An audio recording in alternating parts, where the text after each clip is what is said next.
Hello friend, welcome back to channel. आप सभी का स्वागत है आपके अपने चैनल आर्य ऑफिशियल क्लासेस में। आज की क्लास में हम लोग सामाजिक अध्ययन का जो इतिहास का पार्टीशन है वो पूरा का पूरा कंप्लीट कर लेंगे।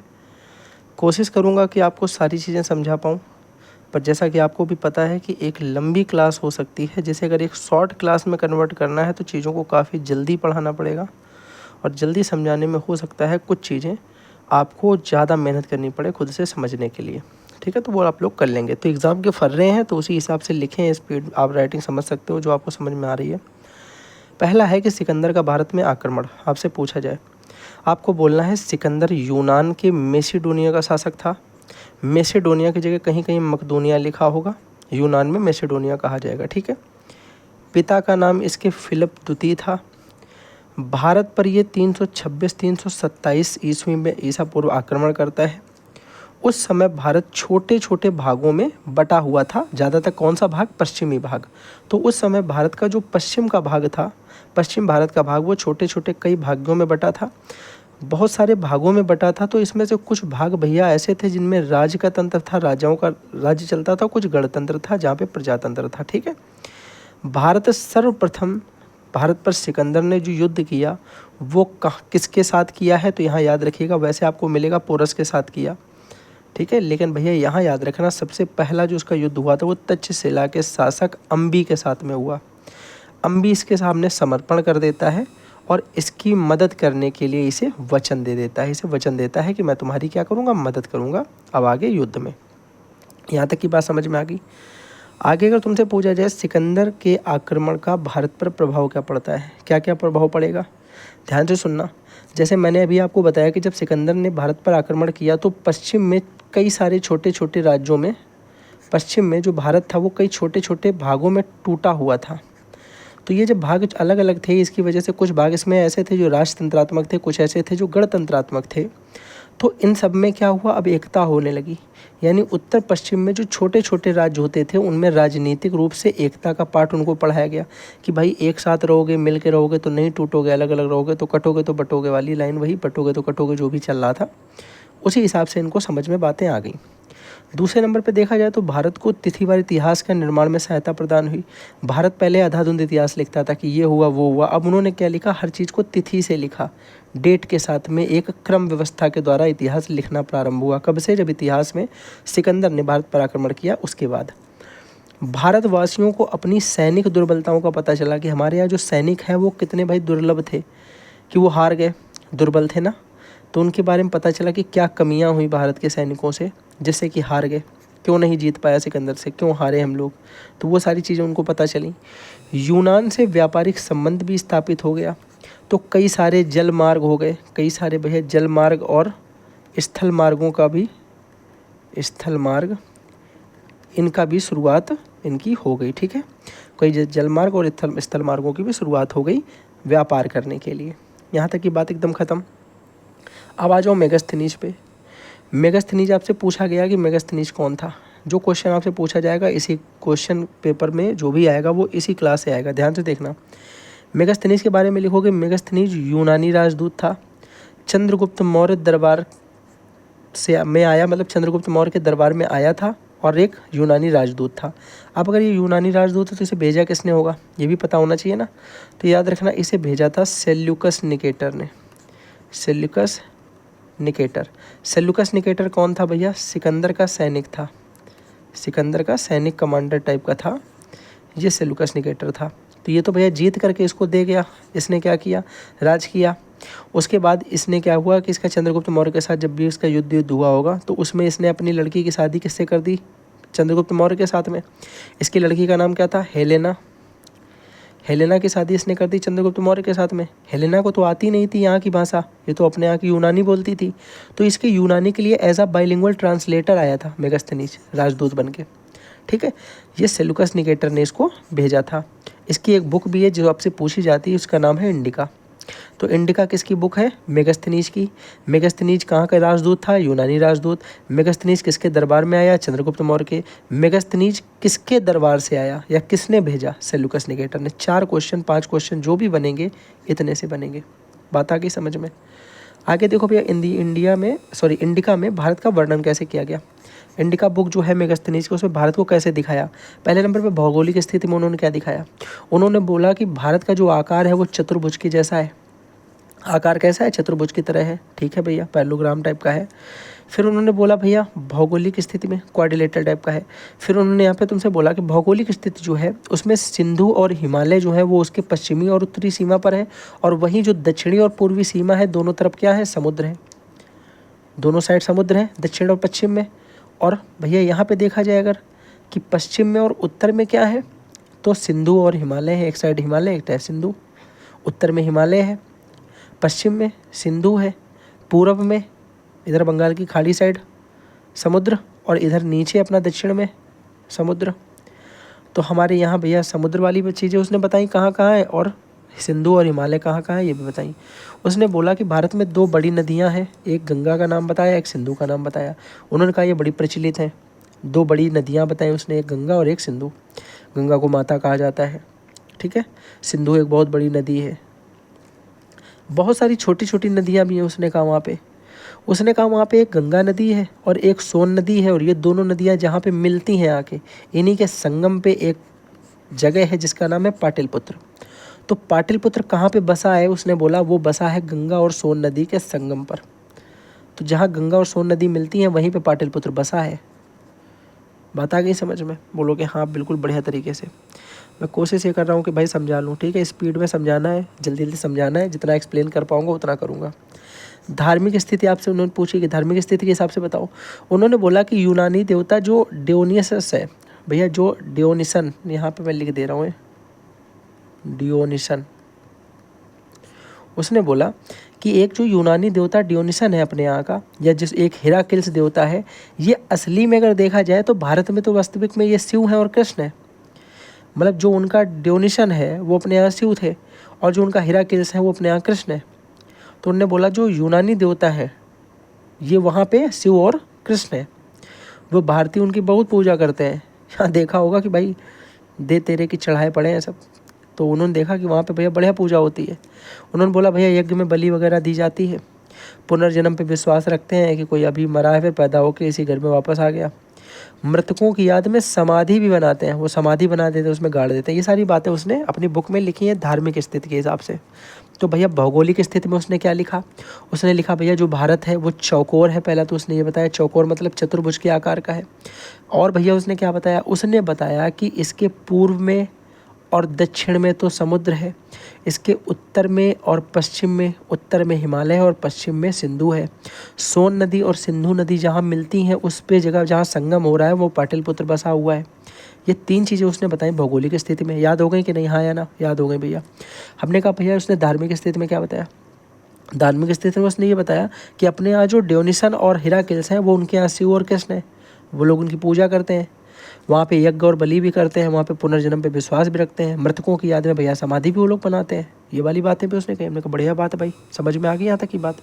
आर्थिक स्थिति उसने बताई। आर्थिक स्थिति कैसी वहाँ की, उसने बोला देखो आर्थिक दृष्टि से मौर्य काल बड़ा ही उन्नत है। उन्नत स्थिति मतलब वहाँ की बड़ी अच्छी खासी उन्नति है। मतलब जो भारत की भूमि है वो बहुत उपजाऊ है। एक साल में 2 तरीके की फसलें वो लोग कर लेते हैं 6-6 महीने के हिसाब से। नगर व्यवस्था उनकी जो है, सैन्य व्यवस्था उनकी जो है, दंड व्यवस्था जो है, वो सब कुछ उसकी जानकारी इसने दी कि सब कुछ बड़ा ही बढ़िया है। कैसा है भैया, सब कुछ बड़ा बढ़िया है, यानी उन्नत टाइप का है। उन्नत टाइप मतलब अच्छे टाइप का, ठीक है। मौर्य वंश की जानकारी के स्रोत अगर तुमसे पूछे जाए तो बहुत सारे स्रोत है भैया, 2 तरीके के। एक तो साहित्यिक स्रोत देखेंगे, दूसरे नंबर पे पुरातात्विक स्रोत देखेंगे।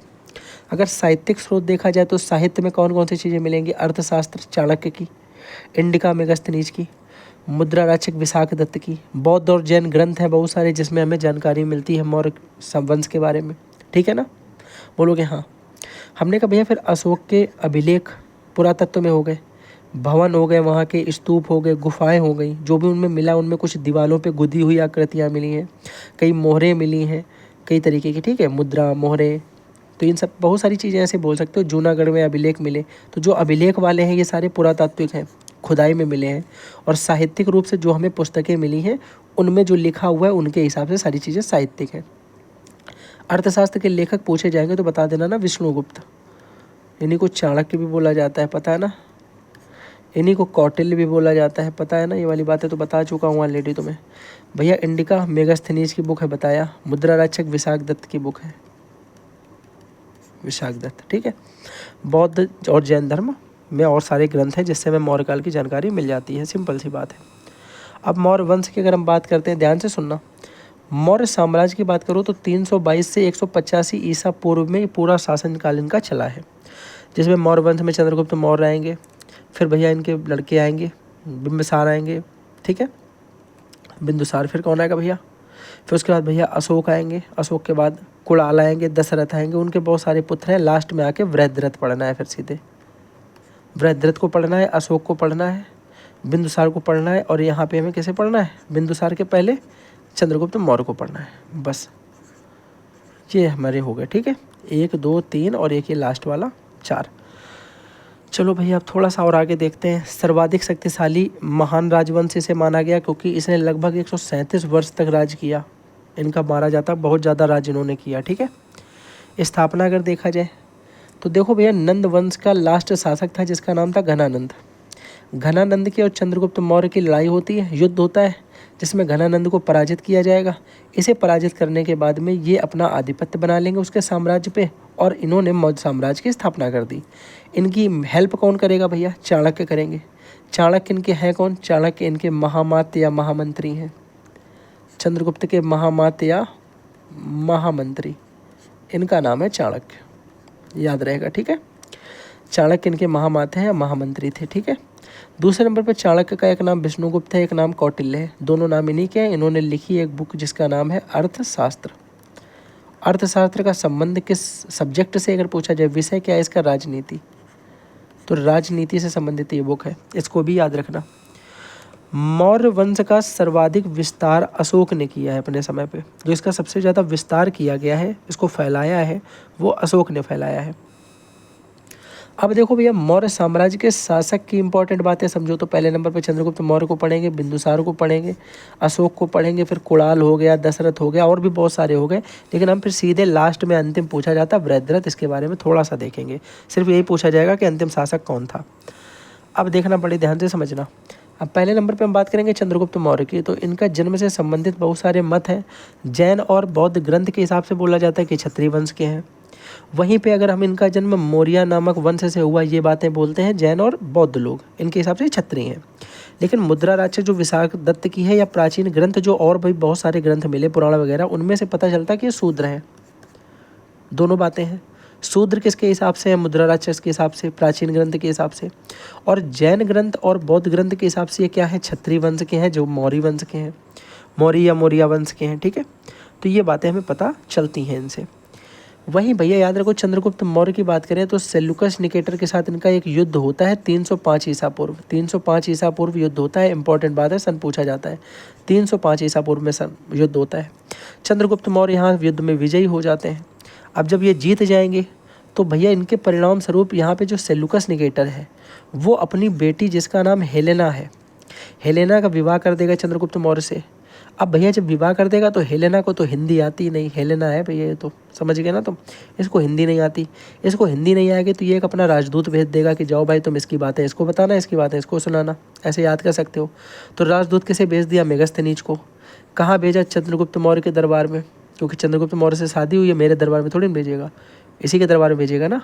तो सेल्यूकस निकेटर का राजदूत है, चंद्रगुप्त मौर्य के दरबार में गया, नाम क्या है, मेगस्थनीज, और इसकी बुक का नाम क्या है, इंडिका। अब बताओ जल्दी से, इतनी बातें पूरी समझ में आई जितनी पढ़ाई, हाँ या ना, बोलोगे हाँ। अगले नंबर पे लिखा है कि अंतिम दिनों में जब चंद्रगुप्त मौर्य का लास्ट दिन आए थे तो ये एक जैन मुनि है जिनका नाम भद्रबाहु है। 2 लोग हो गए थे, याद है ना भाई, 2 लोगों में विभाजित हो गया था, एक तो भद्रबाहु और एक कौन थे, स्थूलभद्र, एक श्वेतांबर और एक दिगंबर वाले थे ये तो। अब इसमें भैया हुआ क्या कि ये जैन धर्म, इनके जैन मुनि के साथ में, भद्रबाहु के साथ में चंद्रगुप्त मौर्य जो थे ये कहाँ चले गए थे, ये चले गए थे पहाड़ियों पे, पहाड़ पे चले गए। अब पहाड़ पे जाके इन्होंने एक संलेखना पद्धति होती थी, इसको एक तरीके से बोलते हैं प्राण त्यागने के लिए उपवास की पद्धति होती है। तो इसमें बिना खाए पिए होता है, एक अपना वो जो है समाधि ले लेनी होती है, तो उपवास होता है एक संलेखना पद्धति द्वारा इन्होंने अपने जीवन को क्या कर लिया, समाप्त कर लिया था। अब जब इन्होंने अपना जीवन समाप्त कर लिया, संलेखना क्या है पूछा जाए तो बोलोगे संलेखना एक उपवास पद्धति है जिसके द्वारा अपने प्राणों को बिना कुछ खाए पिए त्याग दिया जाता है। ठीक है, तो भैया इन्होंने जब अपने प्राण त्याग दिए तो कुछ समय और इनके बारे में देख लो जरा। चंद्रगुप्त मौर्य ने पंजाब विजय की।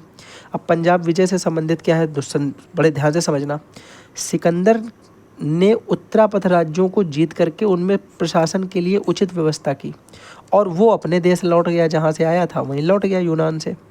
वहीं फिर बेबीलोनिया में भैया उसकी आकस्मिक मृत्यु हो गई और जब उसकी मृत्यु हो गई तो राज्यों में जो विदेशी विजेता होते थे, राज्यों में जो विदेशी विजेता थे उनमें असंतोष था ये कि भाई ये बताओ राज्य हमारे हैं और राज कर रहा है कोई बाहरी आदमी, जो वो तो अपने स्वदेश लौट गया, जीत के दे गया, लेकिन अब इन विदेशी विजेताओं से जीतने का कारण क्या, अब इनमें धीरे धीरे इन पे कौन अपना आधिपत्य बनाएगा, चंद्रगुप्त मौर्य।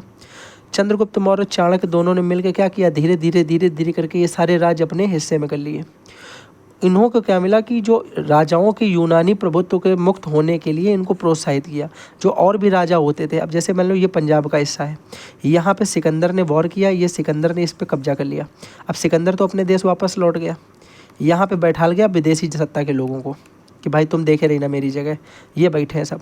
अब यहाँ के जो राजा हैं इसी देश के देख रहे हैं इसको कि अरे यार ये तो बाहरी आदमी यहाँ सब कब्जा किए, इनको भगाओ यहाँ से, हटाओ इनको जल्दी जल्दी।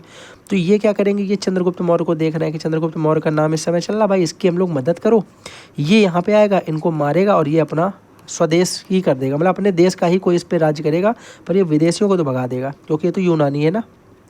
तो चंद्रगुप्त मौर्य का इन लोगों ने प्रोत्साहन किया और जब प्रोत्साहन किया तो उसने धीरे धीरे इस पूरे हिस्से को क्या किया, इस पर अपना प्रभुत्व बना लिया। तो 316 ईसा पूर्व चंद्रगुप्त मौर्य ने संपूर्ण पंजाब पर विजय प्राप्त कर ली। बात समझ में आ गई। अब भैया पंजाब जीतने के बाद होता क्या है, जब पंजाब जीत लिया तो उसके बाद पंजाब के विजित राज्य, जो राज्य उसने जीत लिए थे, उनको संगठित करके चंद्रगुप्त मौर्य ने मगध पर चढ़ाई कर दी। अब जब मगध पर चढ़ाई कर दी तो भैया धीरे धीरे वहाँ का राजा घनानंद, उसे हराया, मगध पर भी विजय प्राप्त कर ली। फिर मगध पर विजय प्राप्त करने से उन्हें जो है राजा प्रवर्तक ने बड़ी सहायता प्रदान की।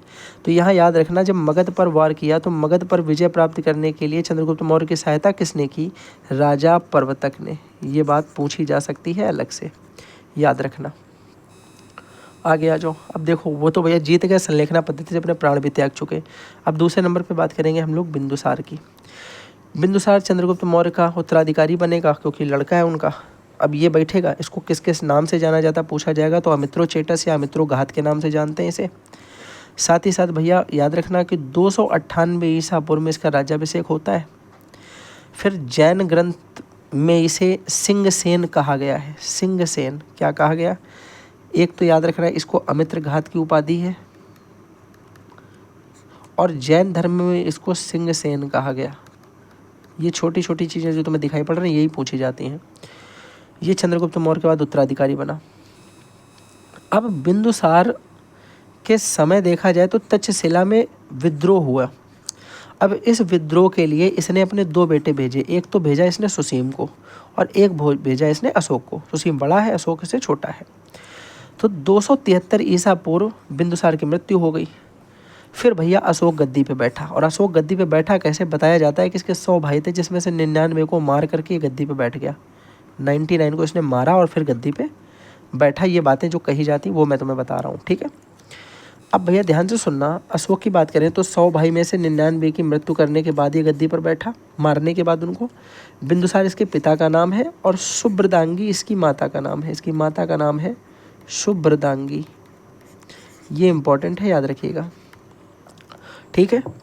आगे भैया अगर हम देखें तो इसका राज्यकाल अगर देखो तो 273 से 232 ईसा पूर्व तक का रहा। उसके बाद राज्याभिषेक इसका होता है 269 ईसा पूर्व में। पिता की हत्या के समय अशोक तक्षशिला का शासक था। ये इंपॉर्टेंट क्वेश्चन है, अलग से पूछा जाता है। पूछा जाता है कि जब बिंदुसार की हत्या हुई तो उस समय अशोक कहाँ का शासक था या कहाँ शासन व्यवस्था में था, तो वो तक्षशिला का शासक था। इस बात को याद रखिएगा। अब अशोक को मेरे भाई एक उपाधि दी गई थी चंद्रगुप्त सम्राट, उसमें चक्रवर्ती सम्राट कहा जाता था। चक्रवर्ती का मतलब होता है, चक्रवर्ती मतलब होता है सम्राटों का सम्राट, जो सम्राटों का भी सम्राट हो उसे बोलते हैं चक्रवर्ती सम्राट। तो चक्रवर्ती सम्राट की उपाधि किसे दी गई, अशोक को, याद रखिएगा। अशोक और चक्रवर्ती सम्राट का मतलब क्या होता है, सम्राटों का सम्राट। पूछा जाए तो बता देना। कलिंग का युद्ध हुआ, बताया जाता है कि 261 ईसा पूर्व में कलिंग का युद्ध होता है। उसमें ये इसके मतलब जब इसका राज्याभिषेक हुआ 269 में, उसके राज्याभिषेक के 8 वर्ष बाद में 8वें वर्ष में कलिंग का आक्रमण हो गया। अब कलिंग का आक्रमण होने के बाद बताया जाता है कि लगभग 1 लाख आदमी मरा, 1 से 1.5 लाख आदमी लगभग भैया घायल हो गया। तो इतना ज़्यादा रक्तपात हुआ, इतना ज़्यादा रक्तपात हुआ कि अशोक ने इसी दिन से कसम खा ली कि आज के बाद किसी भी तरीके का कुछ भी युद्ध मैं नहीं करूँगा। कलिंग युद्ध में मेरे भाई देखो 1 लाख लोग मारे गए जो बोला जाता है, और 1 लाख से 1,50,000 लगभग बंदी बना लिए गए या घायल हुए। तो बहुत भारी एक नरसंहार हुआ। इसे देख करके अशोक जो था वो द्रवित हो गया, मतलब पिघल गया। बोलते हैं ना कि उसका दिल पिघल गया, पत्थर दिल था लेकिन पिघल गया। अब उसने शांति के लिए बौद्ध धर्म अपना लिया। उसने कहा कि अब भैया बौद्ध का धर्म अपना लेंगे, बौद्ध धर्म हो जाएंगे। अशोक के नाम अगर हम लोग बात करें, ये इंपॉर्टेंट याद रखिएगा, पूछा जाता है कि गिरनार अभिलेख में अशोक को अशोक क्या बोला गया? अशोक मौर्य कहा गया। अशोक वर्धन इसे किस में कहा गया? पुराणों में। अशोक को प्रियदर्शी या प्रियदर्शी, दोनों प्रियदर्शी या प्रियदर्शी इस तरीके से लिखा जाता है, ये किस में कहा गया? तो भाब्रू अभिलेख में कहा गया।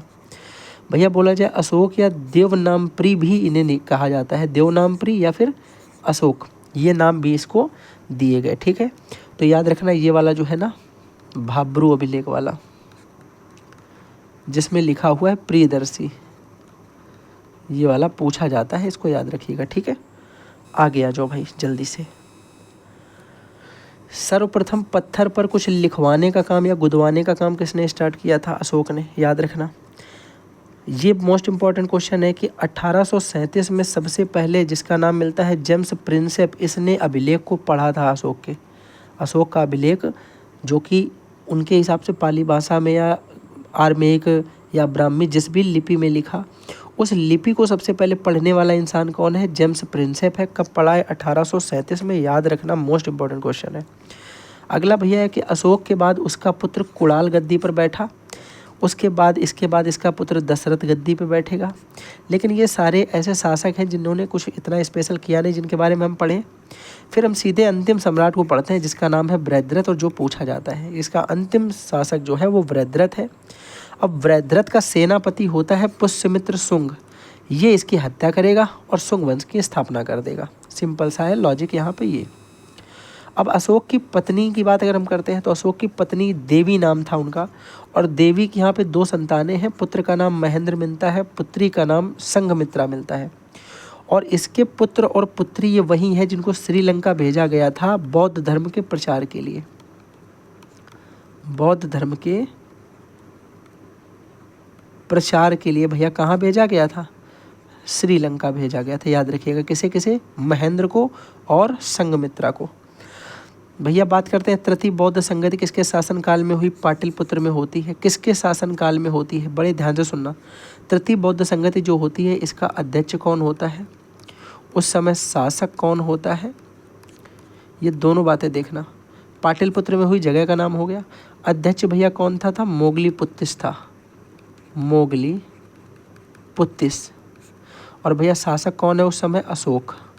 तो अशोक के शासनकाल में होती है, मोगलीपुत्तिस अध्यक्ष होता है, पाटलिपुत्र में होती है, और तृतीय बौद्ध संगति यानी तीसरी बौद्ध संगति होती है। अशोक के धम्म की अगर हम बात करते हैं तो धर्म को ही पाली भाषा में धम्म कहा जाता है। कलिंग विजय के बाद अशोक ने धम्म घोष की घोषणा कर दी थी कि धम्म घोष का मतलब धर्म का घोषणा कर दी गई, ये बोला जा रहा है। इसका मुख्य उद्देश्य था कि प्रजा की जो आक्रोश और विद्रोह की भावना है उसको कम कर दिया जाए, कि आपस में विद्रोह से और ज़्यादा रक्तपात ना हो। आसपास के राज्यों में आक्रमण से रोकना भी, कि आसपास के जो राज्य है वो भी आक्रमण ना करें, इसलिए धम्म घोष की जो है यहाँ पे घोषणा की गई। साथ ही साथ भैया धम्म नीति के तहत जो अहिंसा है, जो शांति है, उसे बढ़ाना था इसे, कि अब किसी भी तरीके से इसको ये करना था कि भैया अब जो रक्तपात है वो ना हो, किसी तरीके का रक्तपात ना हो, बस ये इतना चाहता था। सिंपल सा लॉजिक है ये। अगले नंबर पर भैया देखेंगे कि मौर्य साम्राज्य में प्रशासनिक व्यवस्था कैसी थी।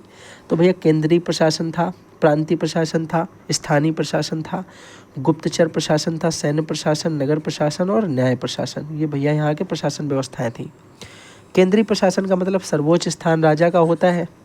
राजा की सहायता के लिए मंत्री परिषद एक होती थी, और सर्वोच्च पदाधिकारी उसमें तीर्थ, महामात्र और अमात्य होते थे। ठीक है, वहीं प्रांतीय प्रशासन की बात करें तो कुल 5 प्रांतों में राज्य विभक्त किया गया था। उत्तरापद था, दक्षिणापद था, सौराष्ट्र था, अवंती राष्ट्र था और साथ में सेल्यूकस द्वारा दिए गए प्रांत थे। सेल्यूकस ने भैया इसको 4 प्रांत दिए थे शादी में और इसने उसको 500 हाथी दिए थे। जब शादी हुई इसकी हेलेना के साथ में तो आपस में बंटवारा भी किया कि मतलब बांट लिया, एक दूसरे को दहेज वहेज दे लिया। इसको कांधार दिया था, अराकोसिया बोलते थे उस समय, अब कंधार है। इसको एक गैद्रोसिया दिया गया था जो अब बलूचिस्तान है। इसको यहाँ पे चेरोपेनिसदाई दिया गया था, ठीक है, पेरोपेनिसदाई जो काबुल है। और एक इसको हेरात दिया गया था जो अफगानिस्तान का एक क्षेत्र है। तो ये 4 क्षेत्र मेरे भाई इसको दहेज में मिले, हम ऐसा लिख सकते हैं कि इसको दहेज में दिए थे। किसने दिए थे? सेल्यूकस ने। सेल्यूकस निकेटर ने किसको दिए थे? अशोक को। शादी में दे दिए थे भाई, ठीक है, कोई बात नहीं, बढ़िया बात है, शादी बढ़िया हुई थी।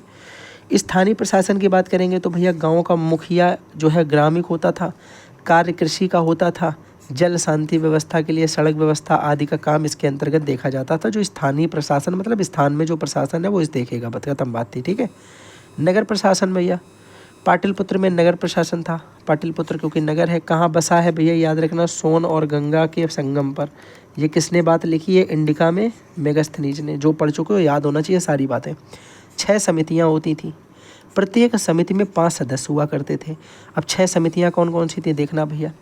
पहली समिति थी उद्योग और शिल्प कार्य निरीक्षण के लिए, जो उद्योग और शिल्प का निरीक्षण करता था। दूसरा विदेशियों की देखरेख करने के लिए, एक जनगणना के लिए, एक व्यापार और वाणिज्य के लिए, एक होती थी विक्रय के निरीक्षण के लिए, विक्रय का निरीक्षण करती थी, कितना बिका कितना खरीदा, बिक्री कर वसूलते थे एक लोग, जो टैक्स होता था उसे वसूलने के लिए थी। तो इस तरीके से 6 समितियां थी।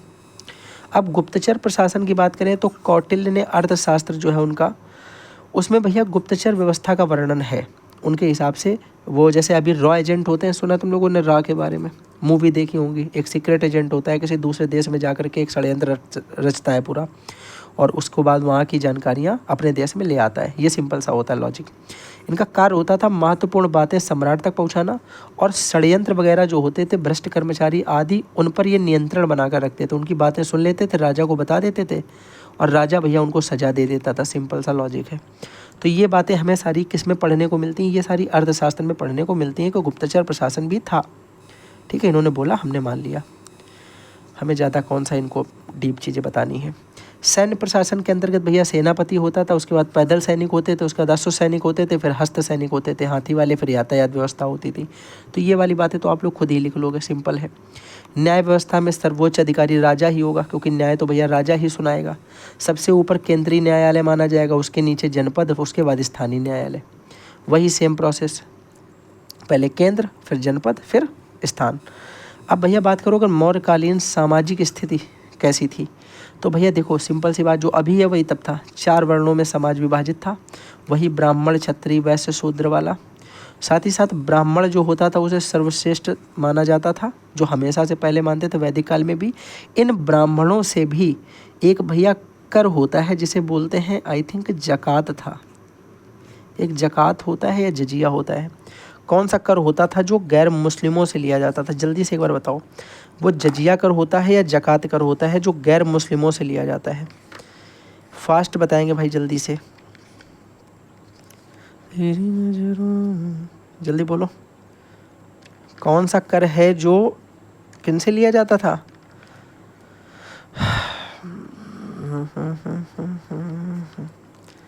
नहीं याद आ रहा भाई, एक सेकंड रुको, मैं भी बता रहा हूँ भाई। जकात होता था आई थिंक, मगर मैं कंफर्म हूँ, लेकिन एक बार कंफर्म कर दूँ ताकि ऐसा ना हो मैं कुछ गलत बता दूँ और वो बहुत ज़्यादा हो जाएगी दिक्कत वाली बात अगर कुछ गलत बता दिया मैंने तुमको आज, है कि नहीं। जकात मुस्लिमों से लिया जाता था, जजिया होता था, ये होता था जो मुस्लिम से लिया जाता है, ठीक है। एक कर होता है जजिया कर, जजिया कर लिया जाता था गैर मुसलमानों से। लेकिन एक बात याद रखना है, गैर मुस्लिमों से जजिया कर लेते थे, अभी नहीं लेंगे, आगे भी पढ़ेंगे जब जजिया कर स्टार्ट होगा। जजिया कर गैर मुस्लिमों से लेंगे, लेकिन उस समय भी भैया याद रखना ब्राह्मण से कर नहीं लिया जाता था। लेकिन फिर एक ऐसा इंसान आएगा जिसका नाम है फिरोज शाह तुगलक, फिरोज शाह तुगलक, FST। ये पहला इंसान था जो ब्राह्मणों से भी कर लेने लगेगा। प्रथम मुस्लिम है जो ब्राह्मणों से भी पैसा वसूल लेगा कि तुम भी निकालो भाई, इज्जत है अपनी जगह लेकिन पैसा निकालना पड़ेगा, ठीक है। शूद्रों की स्थिति भी ठीक थी उस समय, बताया जाता है। स्त्रियों की स्थिति संतोषजनक थी, परंतु अत्यधिक उन्नति नहीं थी स्त्रियों के लिए, ये बात भी बताई जाती है। स्त्री पुरुष दोनों का पुनर्विवाह की अनुमति थी, दोनों पुनर्विवाह कर सकते थे। मौर्य काल में सती प्रथा का प्रचलन था। सती जिसे बोलते हैं ना, ये सती हो जाती हैं, जौहर करना, सती हो जाना, वो था इसमें। अर्थशास्त्र में सती होना आत्महत्या के समान घृणित और दंडनीय बताया गया है, लेकिन ये प्रचलन था उस समय, सिंपल सी बात है, माना उसे बुरा है लेकिन था। मौर्यकालीन आर्थिक स्थिति की बात करें तो मौर्य काल में अधिकांश जनता गांव में रहती थी, जिसका प्रमुख व्यवसाय कृषि था। मेगास्थनीज के अनुसार भारत में कभी अकाल नहीं पड़ता था, क्योंकि यहाँ सिंचाई के लिए उत्तम व्यवस्था होती थी, ठीक है, तो अकाल नहीं पड़ता था। शायद तुम्हें याद होगा चंद्रगुप्त मौर्य के टाइम ही 305 में ही शायद अकाल पड़ता है, आई थिंक, अगर मैं करेक्ट हूँ तो 305 के शायद अकाल पड़ता है, तभी तो ये भद्रबाहु और ये जो है स्थूलभद्र ये विभाजित हो जाते हैं, उसी अकाल के टाइम ही बहुत बड़ा सूखा या अकाल पड़ता है। कृषि के अतिरिक्त पशुपालन भी किया जाता था। पशुओं के लिए चारागाहों की व्यवस्था थी। सूत कातने बुनने के उद्योग मौर्य युग में प्रमुख था। तो ये सिंपल सी बातें हैं, ये तुम खुद ही लिख दोगे। मौर्य साम्राज्य के पतन के कारण बताओ कौन से थे। पहले नंबर तो अशोक के बाद में जो शासक था, जो कुणाल था, या मान लो जो दशरथ था, ठीक है, या इसके बाद भी जो थे, या आखिरी में बृहद्रथ था, ये सारे के सारे उत्तराधिकारी थे लेकिन अयोग्य थे, इनमें योग्यता नहीं थी, ये बिल्कुल बेवकूफ़ टाइप के थे। इनका मतलब कोई इतना इनके अंदर लॉजिक नहीं था किस तरीके से शासन करना है। साथ ही साथ साम्राज्य की विघटनकारी प्रवृत्तियां थी। इसमें शाश्वत कुछ लोग सक्रिय हो गए अशोक की मृत्यु के बाद, और उन्होंने पूरा इनका सिस्टम हैंग कर दिया। उच्च पद में अधिकारियों का जो था, उन्होंने अत्याचार करना स्टार्ट कर दिया, ठीक है। यमनों का आक्रमण हो गया, तो उससे भी नहीं ये लोग निपट पाए, क्योंकि इनमें ऐसा राजा तो कोई बचा नहीं जो इतना बढ़िया मतलब वीर टाइप का हो। इनके अंदर तो बस वही है कि बैठ के गद्दी पे, आगे इनके अंदर कोई क्षमता नहीं है। आगे भैया अगर देखा जाए तो आंतरिक जो अव्यवस्था है, साम्राज्य विशाल होने के कारण बहुत बड़ा साम्राज्य था, तो उसमें अंदर भी तो होते हैं कुछ कुछ अंदर से, जैसे दीमक होता है लकड़ी को अंदर अंदर खाता है, वैसे कुछ ऐसे राजा भी होते हैं ना कि अंदर अंदर से ही अपने आप को इन्हीं को तोड़ रहे थे कि हम अपना अलग साम्राज्य छोटा सा बना लें। तो वो एक आंतरिक कारण भी है। जैसे भारत है, भारत में तुम क्या सोच रहे हो, भारत में बाहरी आदमी आक्रमण करेगा तभी कुछ दिक्कत है, इसके अंदर ही कुछ लोग ऐसे बैठे हैं जो इसका डिवाइड करने के मोड में है कि ये इतना मेरा हो जाए, इतना तुम्हारा, फिर इसमें फिर ये अलग हो जाए। तो अंदर वाले जो लोग हैं वो ज़्यादा दिक्कत करते हैं। तो वो एक आंतरिक अव्यवस्था का कारण भी हो सकता है, क्योंकि साम्राज्य जो है वो बहुत ही विशाल था किसे किसे देखा जाए। अब देखो बौद्ध संगतियों की बात करें तो सारी संगतियाँ एक बार में देख लेंगे। प्रथम बौद्ध संगति जो थी वो राजगृह में होती है, माँ कश्यप होते हैं इसमें अध्यक्ष, और अजातशत्रु के समय होती है। द्वितीय भैया वैशाली में होती है, सबाकामी अध्यक्ष होता है, कालाशोक के समय होती है। तृतीय भैया पाटलिपुत्र में होती है, मोगलीपुत्र इसका अध्यक्ष होता है, अशोक के समय होती है। चौथी भैया कुंडलवन यानी जम्मू कश्मीर में वसुमित्र के समय होती है। और यहाँ पे याद रखिएगा, यहाँ पे जो है अश्वघोष भी दिया है, वो उप अध्यक्ष होता है, और कनिष्क के समय होती है। तो याद रखिएगा सिंपल सा, वसुमित्र याद रखो, चाहे जो भी याद रखो तुम्हारा मन, दोनों में जो पूछा जाए वो बता देना, मैंने बता दोनों दिए। अब भैया आगे आ जाओ। चतुर्थ बौद्ध संगति के समय ही बौद्ध धर्म मेरे भाई जो था वो दो भागों में कटा था, एक हीनयान और एक महायान। अब भैया हम लोग बात करेंगे सिंपल सा गुप्त काल की। मौर्य काल खत्म हो गया फाइनली 30 मिनट में। भैया गुप्त काल में कुछ हमें स्रोत मिल चाहिए, स्रोत इसमें भी स्रोत चाहिए होते हैं कि गुप्त काल में जैसे मौर्य काल में साहित्यिक स्रोत थे और पुरातात्विक स्रोत थे। उसमें हमने अशोक का अभिलेख पढ़ा था, ठीक है, बहुत सारे अभिलेख पढ़े, और हमने उसमें भैया इसमें अर्थशास्त्र पढ़ा, विशाख दत्त की बुक थी मुद्रा राक्षस, वो पढ़ी साहित्यिक स्रोत में, वो हमें मिल गया। इसी प्रकार से गुप्त काल के भी साहित्यिक स्रोत हैं। साहित्यिक स्रोत कौन कौन से हो गए, देवी चंद्रगुप्तम, ये बुक्स के नाम है, ठीक है। मुद्रा राक्षस विशाख दत्त की आल्सो इसमें भी काम करेगी। कामसूत्र वात्सायन की, उसके बाद भैया मृच्छकटिकम कालिदास की बुक, ठीक है। तो ये कालिदास की कुछ और भी बुकें हैं जिनसे हमें गुप्त काल के बारे में जानकारियाँ मिलती हैं। भैया यात्रा वृत्तांत भी मिलता है, जैसे फाहियान का यात्रा वृत्तांत है, वेनसांग का यात्रा वृत्तांत है, इनसे भी हमें पता चलता है गुप्त काल के बारे में। फाहियान और वेनसांग की इनकी एक बुक है सियूकी, ठीक है, बुक का नाम है, ये चाइनीज़ है क्योंकि दोनों। तो अब भैया इसमें देखो हमें इनसे यात्रा, इनका यात्रा वृत्तांत का मतलब होता है यात्रा करते करते जो भी इन्होंने देखा उसे लिखा, वो यात्रा वृत्तांत है। यात्रा में जो भी वृत्तांत लिखा गया, ऐसे याद रखो। कुछ अभिलेख की बात करें तो भैया प्रयाग प्रशस्ति हो गया, ऐरण अभिलेख हो गया, मुद्राएं हो गई, मोहरें हो गई, स्मारक हो गए, इन सब से भी हमें पता चलता है गुप्त काल के बारे में। ये तो हो गया एक लॉजिकली ऊपर ऊपर की बात। अब भैया थोड़ा सा देखते हैं कि गुप्त कालीन में भी तो भैया सामाजिक दशा होगी, आर्थिक दशा होगी, धार्मिक दशाएं होंगी, उसमें तो थी। इसमें भी देखो समाज 4 वर्गों में ही बटा था जैसे उसमें बटा था, सेम टू सेम, कुछ परिवर्तन नहीं। संयुक्त परिवार प्रथा प्रचलन थी, एक साथ सब रहते थे ग्रुप बना कर, कि जॉइंट फैमिली वाला प्रोसेस था, जॉइंट फैमिली वाली यहाँ पे विधियाँ चलती थी, जॉइंट फैमिली वाली व्यवस्था थी। स्त्रियों को पर्याप्त स्वतंत्रता थी और इतनी स्वतंत्रता थी जितनी उनको चाहिए।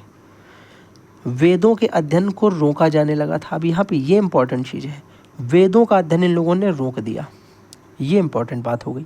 जबकि इन्होंने संस्कृत चलाई है, ये भी आगे पढ़ोगे तो संस्कृत इन्होंने चलाई भैया। धार्मिक दशा अगर इनकी देखी जाए तो देखो शैव धर्म और वैष्णव धर्म, बौद्ध धर्म, जैन धर्म, इन लोगों को मानने वाले थे ये। मंदिर और तीर्थ स्थानों पर पुरोहित केवल ब्राह्मण होता था, तो ब्राह्मण की इज्जत मौर्य काल में भी है, ब्राह्मण की इज्जत इसमें गुप्त काल में भी है। और इसी ब्राह्मण की इज्जत FST यानी फिरोज शाह तुगलक के समय जब जजिया कर लगाया जाएगा, उस जजिया कर में भैया ये वो ब्राह्मण होगा जो ये टैक्स देगा, जो ये टैक्स देगा। वैसे किसी के समय ये ब्राह्मण टैक्स नहीं देता था, बाकी तो देते थे गैर मुस्लिम में, ब्राह्मण बच जाता था भाई। पर FST जो है वो इनसे भी वसूल लेगा टैक्स। आगे भैया देखना जरा, महरौली जो है दिल्ली में, वहाँ पर स्थित जो लौह स्तंभ है ये विक्रमादित्य ने बनवाया था। ये इंपॉर्टेंट क्वेश्चन है, अलग से पूछ दिया जाएगा, स्टार क्वेश्चन है कि महरौली में दिल्ली में जो लौह स्तंभ है वो किसने बनवाया? विक्रमादित्य ने बनवाया। बोला जाता आज तक इसमें जंग नहीं लगी भाई, ख़राब नहीं हुआ, बढ़िया क्वालिटी का बनाया होगा। मतलब पहले विज्ञान टेक्नोलॉजी तो होगी कुछ अच्छी, शोध कितना अच्छा किया गया होगा, तो इससे विज्ञान और शोधन की हमें पता चलता है वैज्ञानिक दृष्टि से अगर देखा जाए। भैया अगर हम बात करें साहित्यिक उन्नति की, तो गुप्त काल में साहित्यिक दृष्टि से अगर देखा जाए तो एक चरमोन्नति मतलब होता है, अपने चरम सीमा पर था साहित्यिक, ठीक है, साहित्य, क्योंकि बहुत अच्छी अच्छी चीज़ें हुई। जैसे काव्य रचना शैली देखा जाए तो बड़ी ही सुंदर थी, भाषा बड़ी ललित थी, भाषा बड़ी अलंकारपूर्ण थी, अलंकार से भरी हुई भाषाएं थी। मतलब अलंकार जानते हो ना क्या होता है? एक तरीके से आभूषण होते हैं, जैसे इंसान को सजाने के लिए, वैसे भाषा को सजाने के लिए अलंकार का प्रयोग किया जाता है।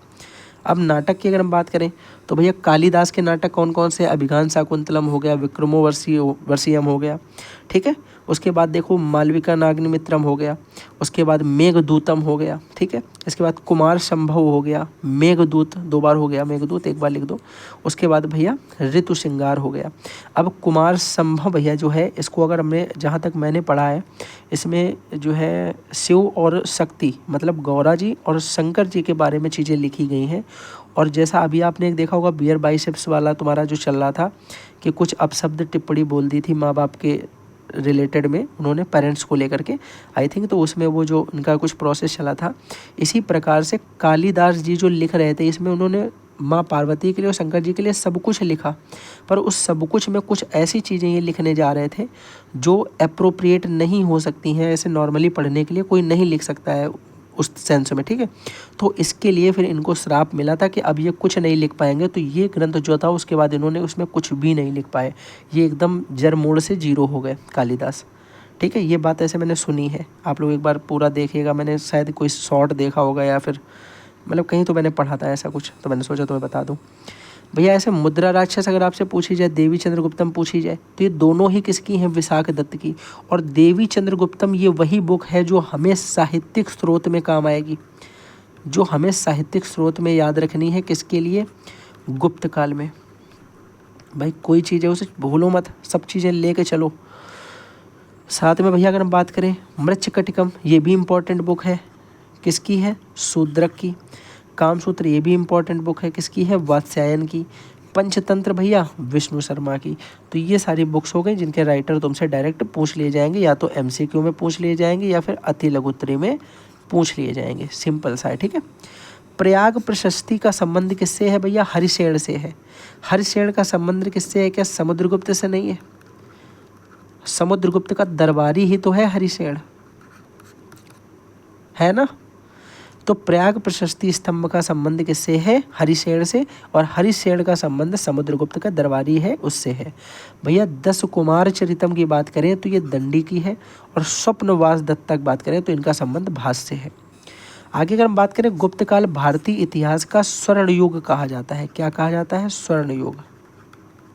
ये बात को भी याद रखिएगा। गुप्त काल मूर्ति कला का प्रमुख केंद्र कौन कौन से थे? मथुरा है, सारनाथ है और पाटलिपुत्र है। ये मूर्ति कला के लिए प्रमुख केंद्र थे गुप्त काल में, ठीक है, याद रखेंगे भाई। गुप्त काल में प्रथम उल्लेख अगर देखा जाए, गुप्त काल में प्रथम उल्लेख तो सती प्रथा का और बाल विवाह का प्रथम उल्लेख किस में मिलता है? गुप्त काल में सती प्रथा और बाल विवाह का। वैसे याद रखो, सती प्रथा मौर्य में भी थी, और इसी सती प्रथा को अर्थशास्त्र में नाम किसका? भैया चाणक्य ने क्या बोला है? आत्महत्या के बराबर इसकी तुलना की है कि it's equal to suicide type की चीज़ें बोली हैं, ठीक है। तो इन्होंने क्या बोला है कि उनको जो है वो आत्महत्या के इक्वल है। कौन सी चीज़? सती प्रथा। किसके हिसाब से? गुप्त काल में प्रथम बार उल्लेख मिला। आगे अगर हम बात करते हैं ऋतु की, आगे क्या लिखा है यहाँ पे? ऋषि जो है वो अर्थव्यवस्था का आधार, क्या लिखा है यहाँ पे? ये ऋषि अर्थव्यवस्था का आधार थी। कर 1/4 से 1/6 तक था। एक सेकंड रुको, यहाँ पे मैंने क्या लिखा? सत्य पता बाल विवाह हो गया, ठीक है। ये यार यहाँ पे कृषि होना चाहिए, ऋषि लिख गया है। कृषि अर्थव्यवस्था का आधार थी, और इसमें 1/4 से लेकर के 1/6 तक इसका कर यानी टैक्स लिया करते थे कृषि के आधार पर। अर्थव्यवस्था का आधार थी वो कृषि थी, ठीक है। ये ऋषि लिख गया 2 में, तभी मैं कहूँ ये गलत है, ठीक है। कृषि जो थी वो अर्थव्यवस्था का आधार थी। इकोनॉमिकल कंडीशन उनकी जो थी वो फार्मिंग पे पूरी डिपेंड थी।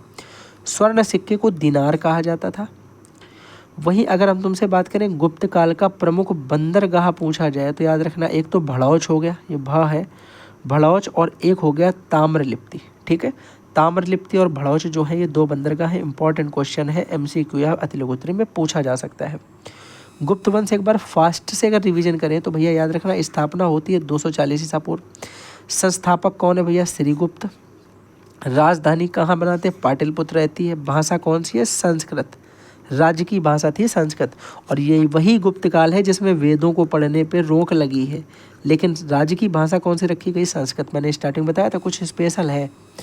अब चंद्रगुप्त प्रथम की अगर हम बात करें तो प्रथम स्वतंत्र शासक थे ये। चंद्रगुप्त प्रथम महाराजाधिराज की उपाधि धारण की इन्होंने।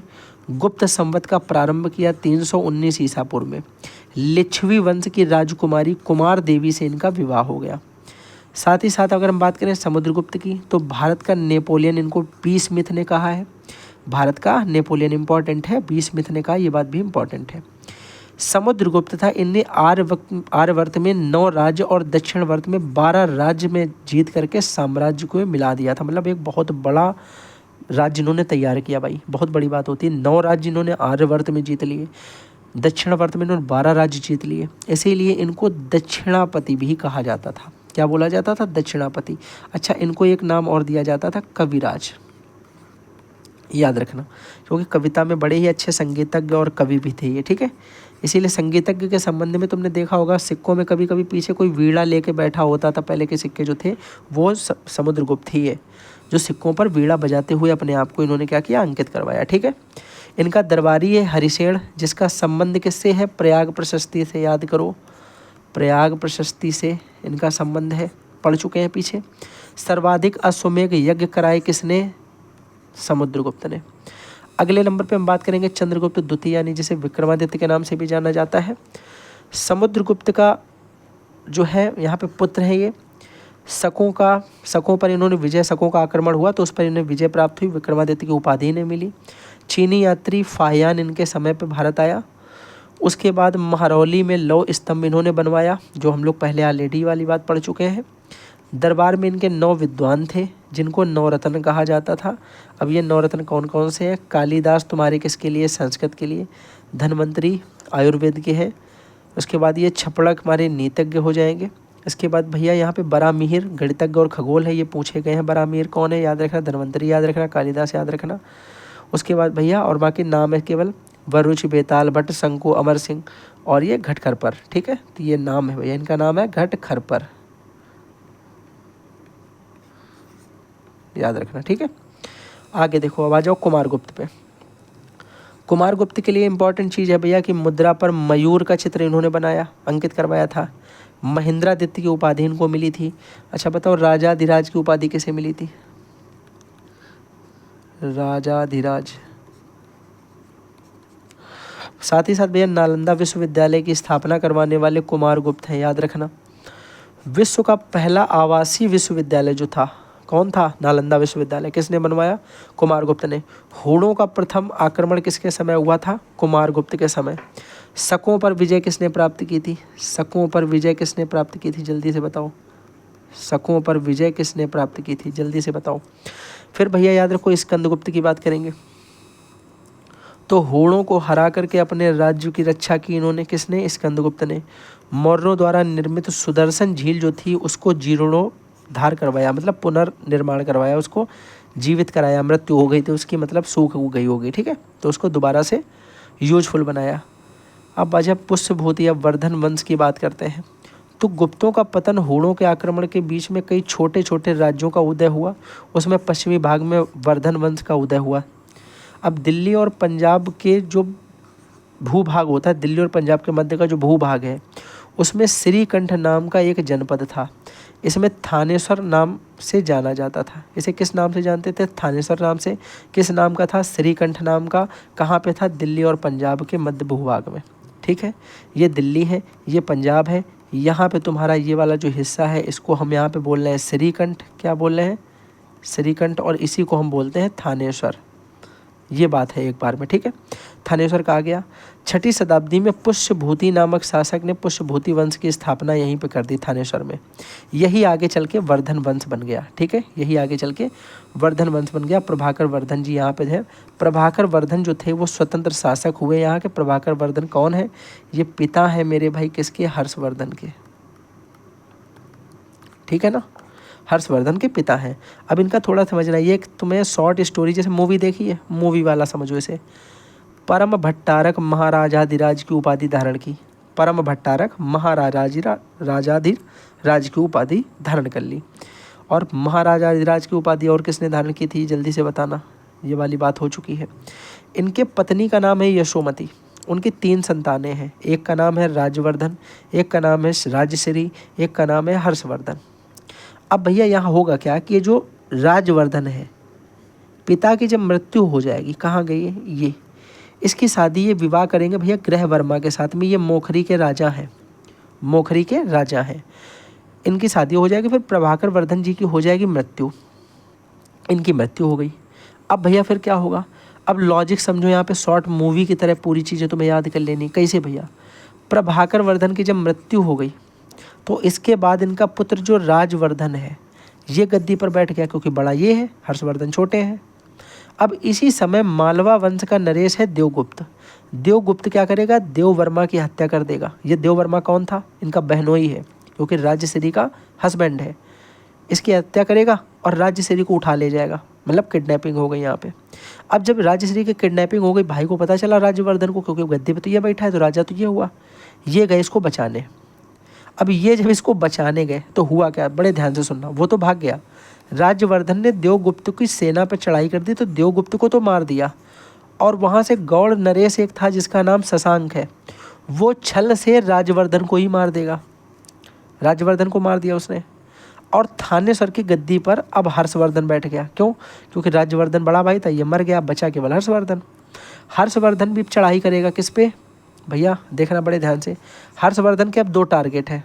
कौन कौन से? एक टारगेट तो है भाई की हत्या, यानी राजवर्धन की हत्या का बदला लेना। दूसरा अपनी बहन को ढूंढना। तो इसका एक दोस्त है जिसका नाम है संत दिवाकर मित्र। इसके साथ ये मिलेगा, इसकी मदद से ये अपनी बहन को खोज लेगा।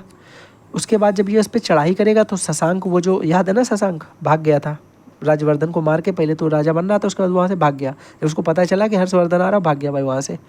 तो हर्षवर्धन भाग गया, पकड़ में नहीं आया। अरे शशांक भाग गया, पकड़ में नहीं आया हर्षवर्धन के। हर्षवर्धन ने कन्नौज पर अधिकार किया और कन्नौज को अपनी बहन को दे दिया। बहन से बोला कि लो तुम बैठो इसकी गद्दी पे, थोड़ी दिन के लिए तुम रानी हो, जब तक हम वापस ना आ जाए। फिर अपनी राजधानी को धीरे से थानेश्वर से उठाया और कहाँ ले आया? कन्नौज। और कन्नौज में शासन करने लगा। अब हर्षवर्धन ने कई सारे कुएं बनवाए, अस्पताल बनवाए, सराय बनवाए, धर्मशाला बहुत सारी चीज़ें अच्छी अच्छी बनवाई इसने, सिंपल सी बात है। अब हर्ष की बात करें तो शिव की और सूर्य की उपासक था, शिव और सूर्य की पूजा करता था, बौद्ध धर्म को भी मानता था। आयोजन सभा की स्थापना इसने करवाई, कन्नौज में धार्मिक सभाएं बनवाई, प्रयाग में धार्मिक सभा बनवाई। तो ये 2 धार्मिक सभाएं इसने बनवाई भाई। दरबार में इसके विद्वानों का नाम देखें तो भैया इसके भैया बाणभट्ट था, मयूर था, हरिदत्त था, जयसेन था, दिवाकर आदि। दिवाकर, संत दिवाकर मित्र वही जिसकी मदद से अपनी बहन को ढूंढा। तो ये सारे इसके यहाँ पे दरबारी विद्वान थे। अब भैया पूछा जाए बाणभट्ट की रचना का नाम बताओ, तो देखो हर्षचरित और कादम्बरी ये बाणभट्ट की रचना है, मोस्ट इंपॉर्टेंट है, पूछी जाती हैं। हर्षचरित ने खुद बहुत सारे नाटक और जो है अपनी कवि क्या बोलते हैं कृतियाँ लिखी। नागानंद हो गया, रत्नावली हो गई, प्रियदर्शिका हो गई, ठीक है, तो ये सारी इसने खुद लिखी। साथ में भैया याद रखो चीनी यात्री इसके समय आता है वेनसांग। वेनसांग इसी समय भारत आया और इसने सियूकी नाम का यात्रा वृत्तांत लिखा। और वेनसांग भारत आया क्यों था? बौद्ध धर्म की शिक्षा ग्रहण करने। ऑफ कोर्स ये सब भैया नालंदा वाले स्टूडेंट थे, ये सब नालंदा के चक्कर में आ रहे थे। तो नालंदा विश्वविद्यालय तक्षशिला शिक्षा केंद्र हुआ करता था। 647 में हर्षवर्धन की मृत्यु हो जाएगी। राजनीतिक दशा के बारे में वेनसांग अपने हिसाब से लिखेगा सीयू की बुक में। इसने लिखा कि राजा का दिन 3 भाग में बटा होता था। 1 भाग तो उसका जाता था शासन कार्य में और 2 भाग उसके जाते थे धार्मिक कार्यों में। मतलब एक समय जैसे 3 भाग में बांटा, सुबह दोपहर शाम, तो सुबह वाला शासन में जाएगा, दोपहर शाम उसका पूजा पाठ में जाएगा, धार्मिक काम में जाएगा। हर्ष की सेना में लगभग बताता है 60,000 हाथी थे और 1 लाख घुड़सवार थे। ये बातें किसने लिखी है? वेनसांग ने अपनी बुक सियूकी में लिखी। सिंपल सी बात, ठीक है। आर्थिक दशा कैसी थी? तो वही भैया कृषि की प्रधानता थी। जड़ी बूटी, आयुर्वेद, मसाला ये सब निर्यात करके अपना भू कर लेकर के उपज का 1/6 भू कर लेते थे। तो ये सारी चीज़ों से वो अपना आर्थिक चलाते थे, अपना अर्थव्यवस्था को खींच रहे थे, ठीक है। धार्मिक दशा अगर देखी जाए भाई तो विभिन्न धार्मिक संप्रदाय थे। सर्वाधिक शक्तिशाली संप्रदाय था शैव संप्रदाय। हर्ष बौद्ध धर्म का अनुयायी था। ये सारी बातें हम लोग ऑलरेडी पीछे देख चुके हैं। सामंतवादकालीन भारत की अगर बात करते हैं तो हर्ष की मृत्यु के बाद 7वीं शताब्दी से 12वीं शताब्दी तक जो भी काल था उसमें हमने बोला है राजपूत काल। उसे क्या बोला? राजपूत काल। अब राजपूत की उत्पत्ति को लेकर कि भैया बहुत सारे अपने अपने टोटके हैं सबके। जैसे कि कुछ बोलते हैं कि विदेशी जातियों से इनकी उत्पत्ति हो गई, स्मिथ बोलते हैं ये। और यहीं पे तुम्हें याद होगा एक इंसान है जिसका नाम है बी स्मिथ। अब बी स्मिथ का मैंने तुम्हें भी एक स्टेटमेंट बताया कि बी स्मिथ ने किसके बारे में और किसे क्या बोला था, जल्दी से बताओ।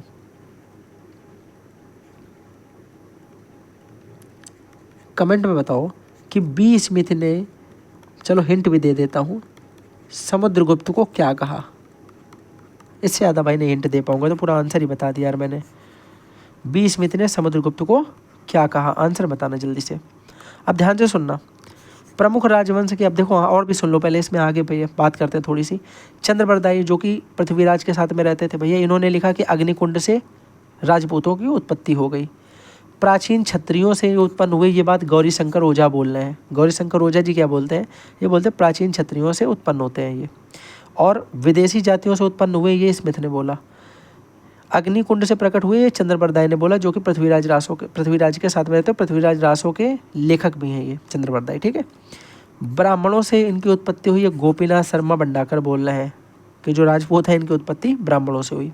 ये सारे अपने अपने इनके मत हैं, तो 4 मत हैं, देख लेना इनको एक बार। प्रमुख राजवंश की बात करें भैया तो इनका देखो गुर्जर प्रतिहार वंश हुआ, चौहान वंश हुआ, पाल वंश हुआ, फिर परमार वंश हुआ, चालुक्य वंश, चंदेल वंश, सिसोदिया वंश और सोलंकी वंश भी कहा जाता है। ये बातें भी याद रखना, चालुक्य वंश को ही सोलंकी वंश के नाम से भी हम जानते हैं। अब बड़े ध्यान से सुनो, इनका मतलब है कि गुर्जर प्रतिहार वंश है गुजरात राजस्थान साइड, चौहान वंश हमारे राजस्थान दिल्ली साइड वाले, परमार वंश वाले मालवा धार वाले, चालुक्य वंश या सोलंकी वंश गुजरात वाले, चंदेल वंश हमारा बुंदेलखंडी वाले, और सिसोदिया वंश जो है मेवाड़ और राजस्थान वाले। ये इनके हिसाब से, जगह के हिसाब से इन्होंने बांटा। अब बड़े ध्यान से सुनना जरा। नंबर 1 पे हम बात करेंगे गुर्जर और प्रतिहार वंश की। इसके हिसाब से संस्थापक जो है वो नागभट्ट प्रथम है। किसके? गुर्जर या प्रतिहार वंश के संस्थापक कौन है? नागभट्ट प्रथम। अब गुर्जर और प्रतिहार से याद कैसे रखोगे? गुर्जर और इसको याद रखना है नागभट्ट, ठीक है। गुर्जर नागभट्ट, गुर्जर नागभट्ट, 2-3 बार इसे रिपीट करो, याद रखना। गुर्जर वंश का संस्थापक नागभट्ट है। राजधानी क्या रखता है? उज्जैन। भैया याद रखेंगे अब तो। उज्जैन शंकर जी का महाकाल मंदिर कहाँ पे है? उज्जैन में जो मंदिर है शंकर जी का सबसे बड़ा मंदिर, ठीक है। अब उज्जैन में जो महाकालेश्वर मंदिर है उस मंदिर से हमें नागभट्ट याद रखना, शंकर जी गले में रहता है नागभट्ट, ठीक है। और भैया उज्जैन है तो गुर्जर भाई कुछ थे हमारे, वो गए उज्जैन घूमने, उन्होंने नाग देखा। सिंपल सा ऐसे याद रखो, नागभट्ट संस्थापक है, उज्जैन में राजधानी के लेके आया उज्जैन, उसके बाद कन्नौज राजधानी बना दी। तो ये बातें भी हमें याद रखनी है। इसका विस्तार कहाँ से कहाँ तक था? गुजरात, दक्षिण पूर्वी राजस्थान तक था, ठीक है। ये बात सिंपल है।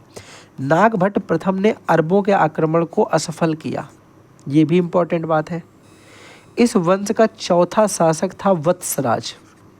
अब वत्सराज क्यों बताया गया? क्योंकि इसके समय पे त्रिपक्षीय संघर्ष हुआ था, 3 पक्षों से युद्ध हुआ इसके समय, ठीक है। नागभट्ट द्वितीय ने राजधानी को कन्नौज बनाया था और प्रथम ने भैया कहाँ बनाया था बताओ जरा? प्रथम ने उज्जैन बनाया था और सेकंड वाले ने कन्नौज बनाया, याद रहेगा हाँ या ना? सबसे शक्तिशाली शासक पूछा जाए या प्रतापी शासक पूछा जाए तो मिहिर भोज था, जिसे विष्णु भक्त भी कहा जाता था, विष्णु जी का भक्त था ये, ठीक है भाई, याद रहेगा। मिहिर भोज ने राजधानी को फिर से कहाँ बना दिया? उज्जैन बना दिया। तो भैया कहने का मतलब मिहिर भोज याद रखना है हमें, मैं तुम्हें डायरेक्ट बता रहा हूँ तुम्हें क्या याद रखना। मिहिर भोज याद रखना सबसे प्रतापी शासक है। नागभट्ट प्रथम, नागभट्ट फर्स्ट, नागभट्ट द्वितीय, नागभट्ट सेकंड। फिर भैया याद रखना फर्स्ट वाले ने क्या किया? उज्जैन में बनाया, सेकंड वाले ने कन्नौज में बनाया, थर्ड मिहिर ये हमारा आ जाएगा ये का, और फोर्थ नंबर पे एक वत्सराज नाम का शासक हुआ। याद रख पाओ तो रखो वरना भूल जाओ इसे। और भैया मिहिर भोज था, उसने फिर से उज्जैन को क्या बना दिया? उज्जैन को राजधानी बना दिया, याद रहेगा? बोलो कि हाँ। अंतिम शासक कौन है इसका? भैया यशपाल, ये इंपॉर्टेंट है, याद रखना है। अगले नंबर पे आज जो बात करेंगे चौहान या चाहमान वंश की, तो चाहमान या चौहान वंश भैया बात करो। संस्थापक वासुदेव चौहान, वासुदेव चौहान की बात हो रही, वासुदेव चौहान। वहाँ हमने बात किसकी की थी? नागभट्ट गुर्जर की, नागभट्ट गुर्जर, मैं तो कह रहा हूँ नाम ही याद कर लो, नागभट्ट गुर्जर, गुर्जर वंश के नागभट्ट, गुर्जर में प्रतिहार नागवंश, तो नागभट्ट हमारे हो गए गुर्जर। और भैया यहाँ पे वासुदेव चौहान की बात हो रही, वासुदेव चौहान। राजधानी इन्होंने अपनी बनाई है अहिच्छत्र, क्या लिखा है? अहिच्छत्र, अहिच्छत्र लिखा ना, अहिच्छत्र और अजमेर, ये भी होगा, पहले अहिच्छत्र बनाए फिर अजमेर में होगा अहिच्छत्र, इस तरीके से लिखा होगा, ठीक है।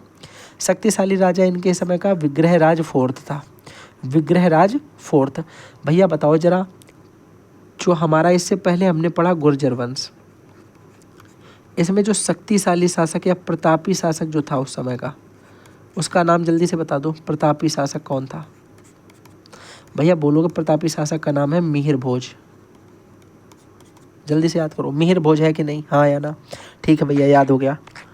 इसमें भैया विग्रहराज फोर्थ ने क्या किया? तोमरों ने दिल्ली जीत ली थी।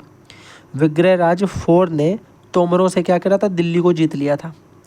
और दिल्ली नगर की स्थापना तोमर नरेश अनंगपाल ने की थी, ये इंपॉर्टेंट क्वेश्चन है।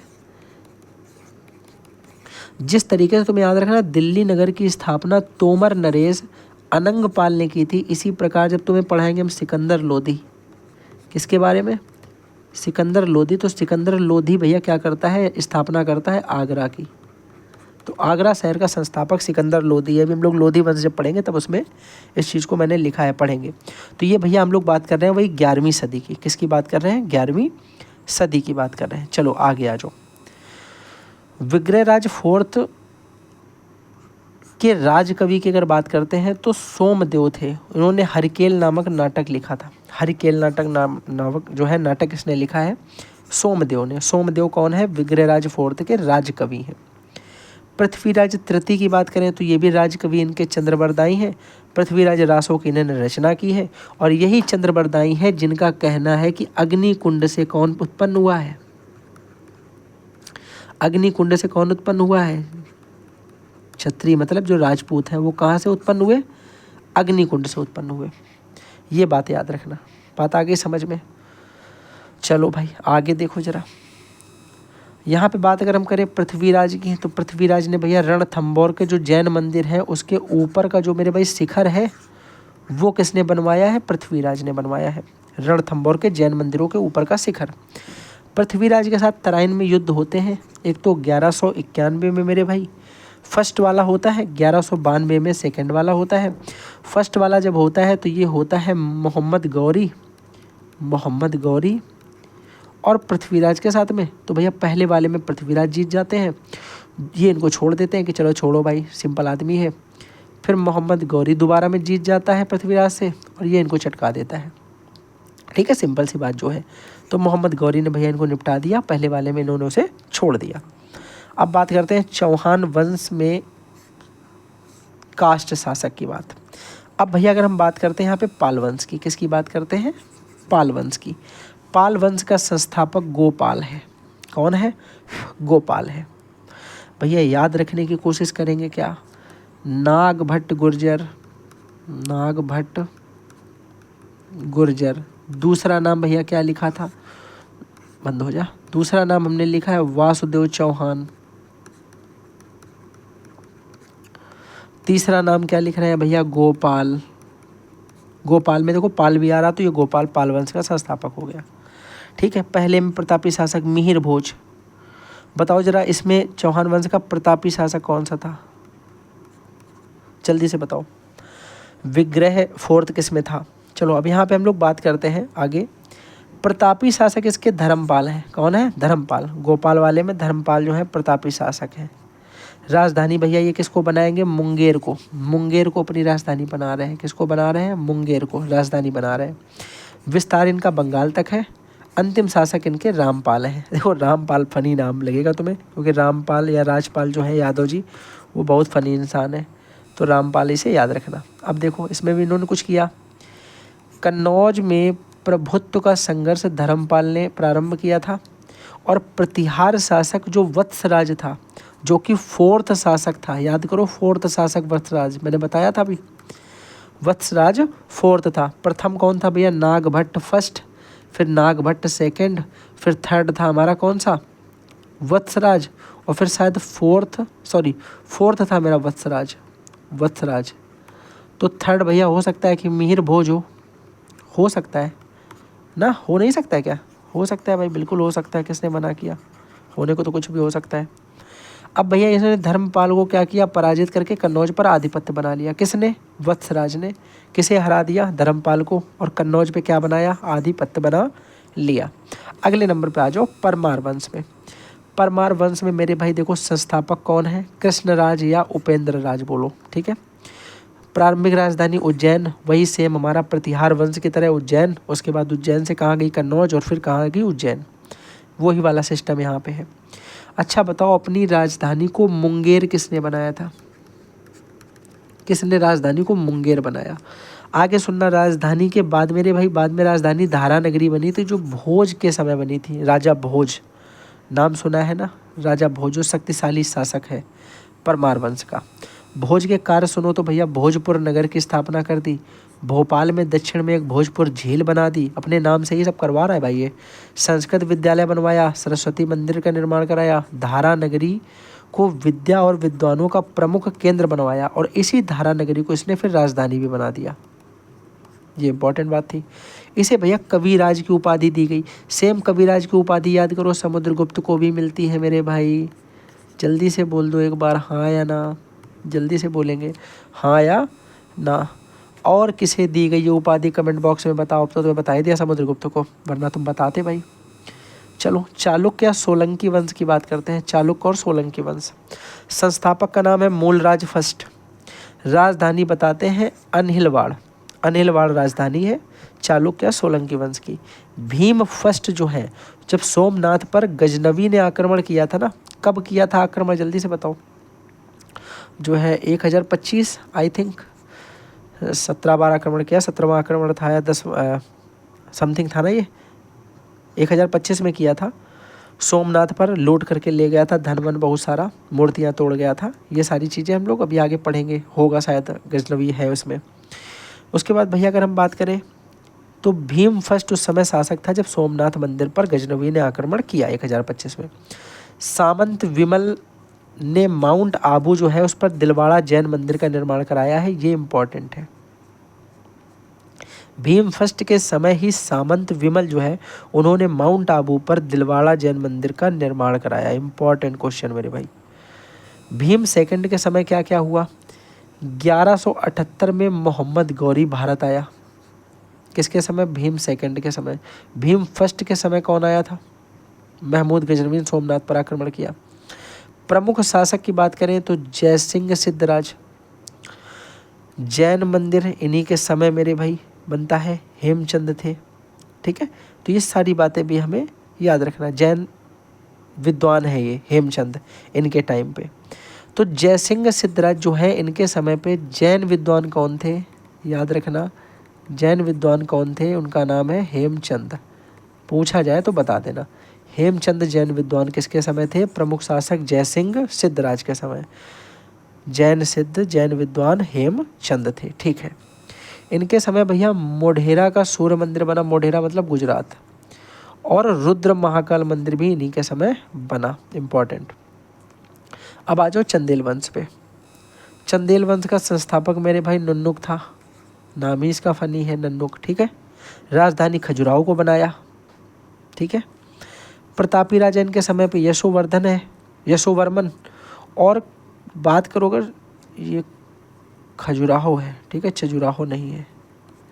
खजुराहो मंदिर का निर्माण इनके समय मेरे भाई होता है, करवाते हैं ये। और साथ ही साथ याद रखिएगा कि धंग ने विश्वनाथ वैद्यनाथ मंदिर बनवाए। साथ ही साथ आला उदल, दो जो बहुत बड़े, मतलब आप उनके बारे में आपने सुना है, सेना नायक थे, वो परमर्द देव के शासन में थे। यानी हम बोल सकते हैं कि जो आला उदल वाली बातें हम सुनते हैं, आला उदल, वो इनके टाइम पे थे।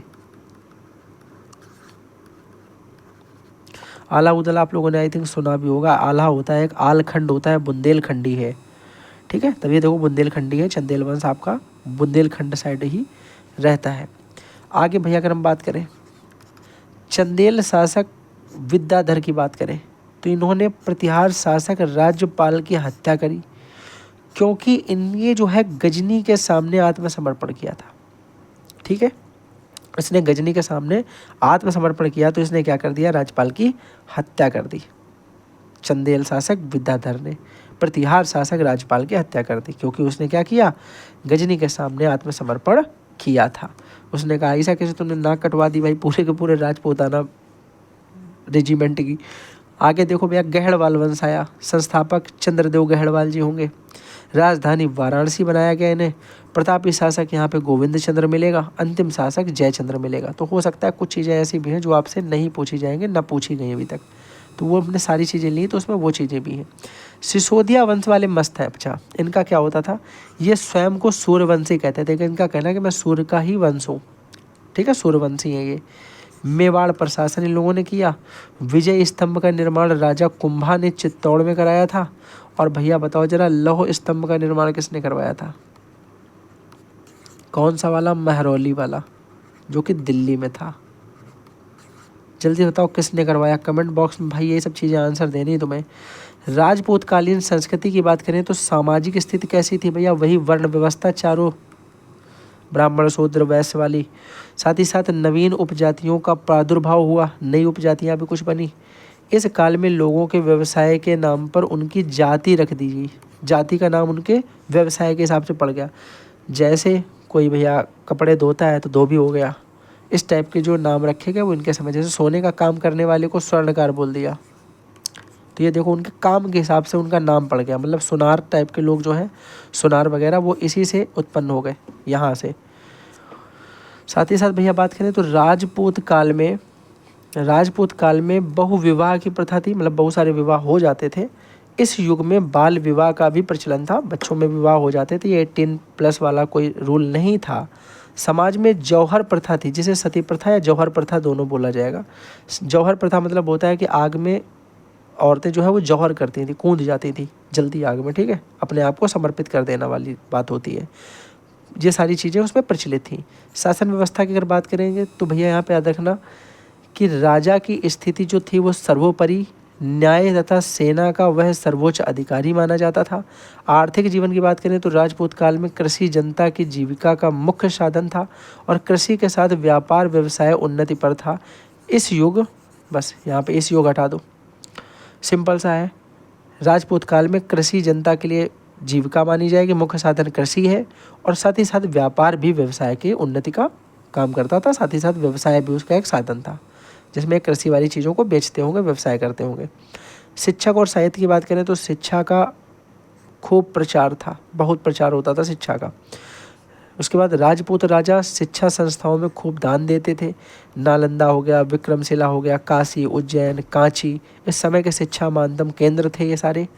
और वहीं भैया राजा भोज ने धारा में एक संस्कृत विश्वविद्यालय की स्थापना भी की थी, और यही वो धारा है जिस धारा को बाद में इन्होंने राजधानी भी बना दिया था, याद है? राजा भोज, याद आ गया कि नहीं आ गया? जल्दी से बोलो। अब भैया कुछ रचना और रचनाकार से संबंधित क्वेश्चन इसमें आ सकते हैं भैया, ध्यान से देख लेना। एक तो हो गया कर्पूर मंजरी का रचनाकार राजशेखर, वेड़ी संघार के भट्ट नारायण, उत्तर रामचरित के भवभूति, महावीर चरित के भी भवभूति, मालती माधव के भी भवभूति, शिशुपाल वध के माघ, नैषधि चरितम के मेरे भाई श्रीहर्ष हो गए, और गीत गोविंद के जयदेव। तो गीत गोविंद के जयदेव तो तुमसे पूछे भी गए हैं, जयदेव जयदेव, तुम्हें याद रखना है, ठीक है। अगले नंबर पे आ जाओ, कला और स्थापत्य की अगर हम बात करते हैं तो राजपूत युग में स्थापत्य कला की विशेष प्रगति हुई, बहुत मतलब बढ़ी स्थापत्य कला। साथ ही साथ इस युग में निर्मित किले और मंदिर जो थे वो भारतीय कला के उत्कृष्ट उदाहरण है, बेस्ट उदाहरण है उस समय के, ठीक है।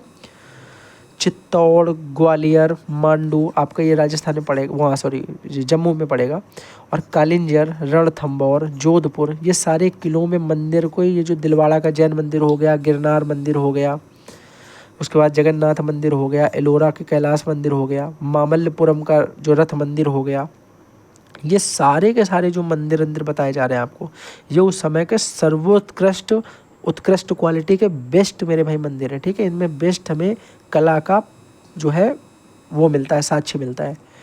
वातापी के चालुक्य की बात करेंगे तो पहला राजा जयसिंह था इसका। प्रतापी राजा इस समय का पुलकेशिन द्वितीय था। इसने कन्नौज के राजा हर्षवर्धन को नर्मदा नदी में दक्षिण में बढ़ने से रोक दिया था। किसने? याद है ना, पुलकेशिन सेकंड ने। कन्नौज के जो राजा था हर्षवर्धन, उसको बढ़ने नहीं देता नर्मदा के आगे। भैया यही याद रखना कि परमेश्वर की उपाधि इसने खुद को दी थी, और राजधानी इसने वातापी को बनाया था, तभी ये वातापी के चालुक्य हैं, ठीक है। उसके बाद आ जाओ वेंगी के चालुक्य। चालुक्य भैया भी अपने अपने एरिया के हैं, ठीक है। इनके संस्थापक हो जाएंगे विष्णुवर्धन। प्रतापी या शक्तिशाली शासक इनके समय का है विजयादित्य, और राजधानी बनाता है वेंगी को, तभी ये वेंगी के चालुक्य हैं, ठीक। वो वातापी को बना रहे थे पुलकेशिन सेकंड, तो वो वातापी के चालुक्य थे। कल्याणी के चालुक्य कौन हो जाएंगे? संस्थापक हो जाएगा तैलव, ठीक है, फर्स्ट। साथ ही साथ प्रतापी शासक की बात करेंगे विक्रमादित्य षष्ठ हो जाएगा, 6वें नंबर वाला। सिंहासन पर बैठते ही उसे चोल, होयसल तथा वनवासी ये राजाओं को परास्त कर दिया। जैसे वो सिंहासन पर बैठा, उसका युद्ध हुआ, उसने चोल के, होयसल तथा जो वनवासी के राजा थे उनको परास्त कर दिया, हरा दिया, और राजधानी बनाया कल्याणपुर को। और ये कल्याणपुर कानपुर वाला नहीं है, याद रखना, ठीक है। कल्याणपुर राजधानी बनाया उसने। पल्लव वंश की अब बात करेंगे तो पल्लव वंश में बात करें तो दक्षिणी भाग में कृष्णा नदी, उसके तट पर पल्लवों का अधिकार था, और राजधानी इन्होंने कांचीपुरम को बनाया। इंपॉर्टेंट क्वेश्चन पूछा जाता है। संस्थापक सिंह विष्णु है। साथ ही साथ प्रतापी शासक की बात करें तो महेंद्र वर्मन है, ये इंपॉर्टेंट है, याद रखिएगा। अब चोल वंश की अगर बात करें तो 9वीं शताब्दी में पल्लवों की शांति छीड़ हो गई, फिर चोल वंश का उदय होने लगा फिर से। संस्थापक बना विजयालय, राजधानी रखी तंजौर को, और शैव धर्म का ये अनुयायी था, ये बात याद रखना। अब भैया यहाँ 2 शासक थे प्रतापी, एक तो है हमारा राजराज फर्स्ट, दूसरा है राजेंद्र फर्स्ट।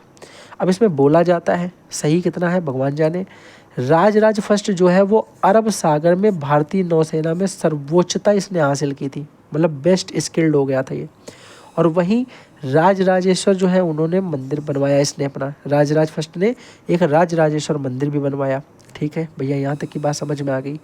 फिर भैया राष्ट्रकूट वंश की बात करेंगे तो इसका संस्थापक दंती दुर्ग है, राजधानी मान्य खेत बनाई गई, मान्य खेत है ये, ठीक है, मान्य खेत।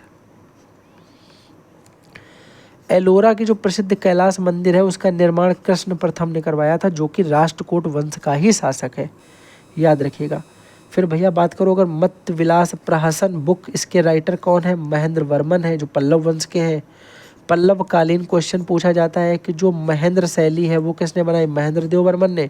और जो मामल्ल शैली है, जो मामल्ल शैली का रथ मंदिर बना, उसका निर्माण नरसिंह देव वर्मन फर्स्ट ने करवाया। ये इंपॉर्टेंट क्वेश्चन है, याद रखिएगा, ये क्वेश्चन पूछा जाएगा। भैया शैव और वैष्णव धर्म के अनुयायी थे ये लोग, किसके किसके? शैव और वैष्णव धर्म के अनुयायी थे। फिर भैया बात करोगे इस्लाम धर्म का उदय होगा।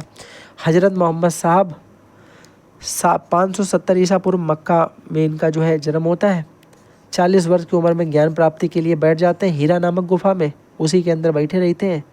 फिर भैया वहाँ से इनको ज्ञान प्राप्ति होती है। फिर हिजरी संवत होता है भैया 622 ईस्वी में जो है हिजरी सम्मति लेकर आते हैं। उत्तराधिकारी इनका बनता है खलीफा, ठीक है, याद रखिएगा इस बात को।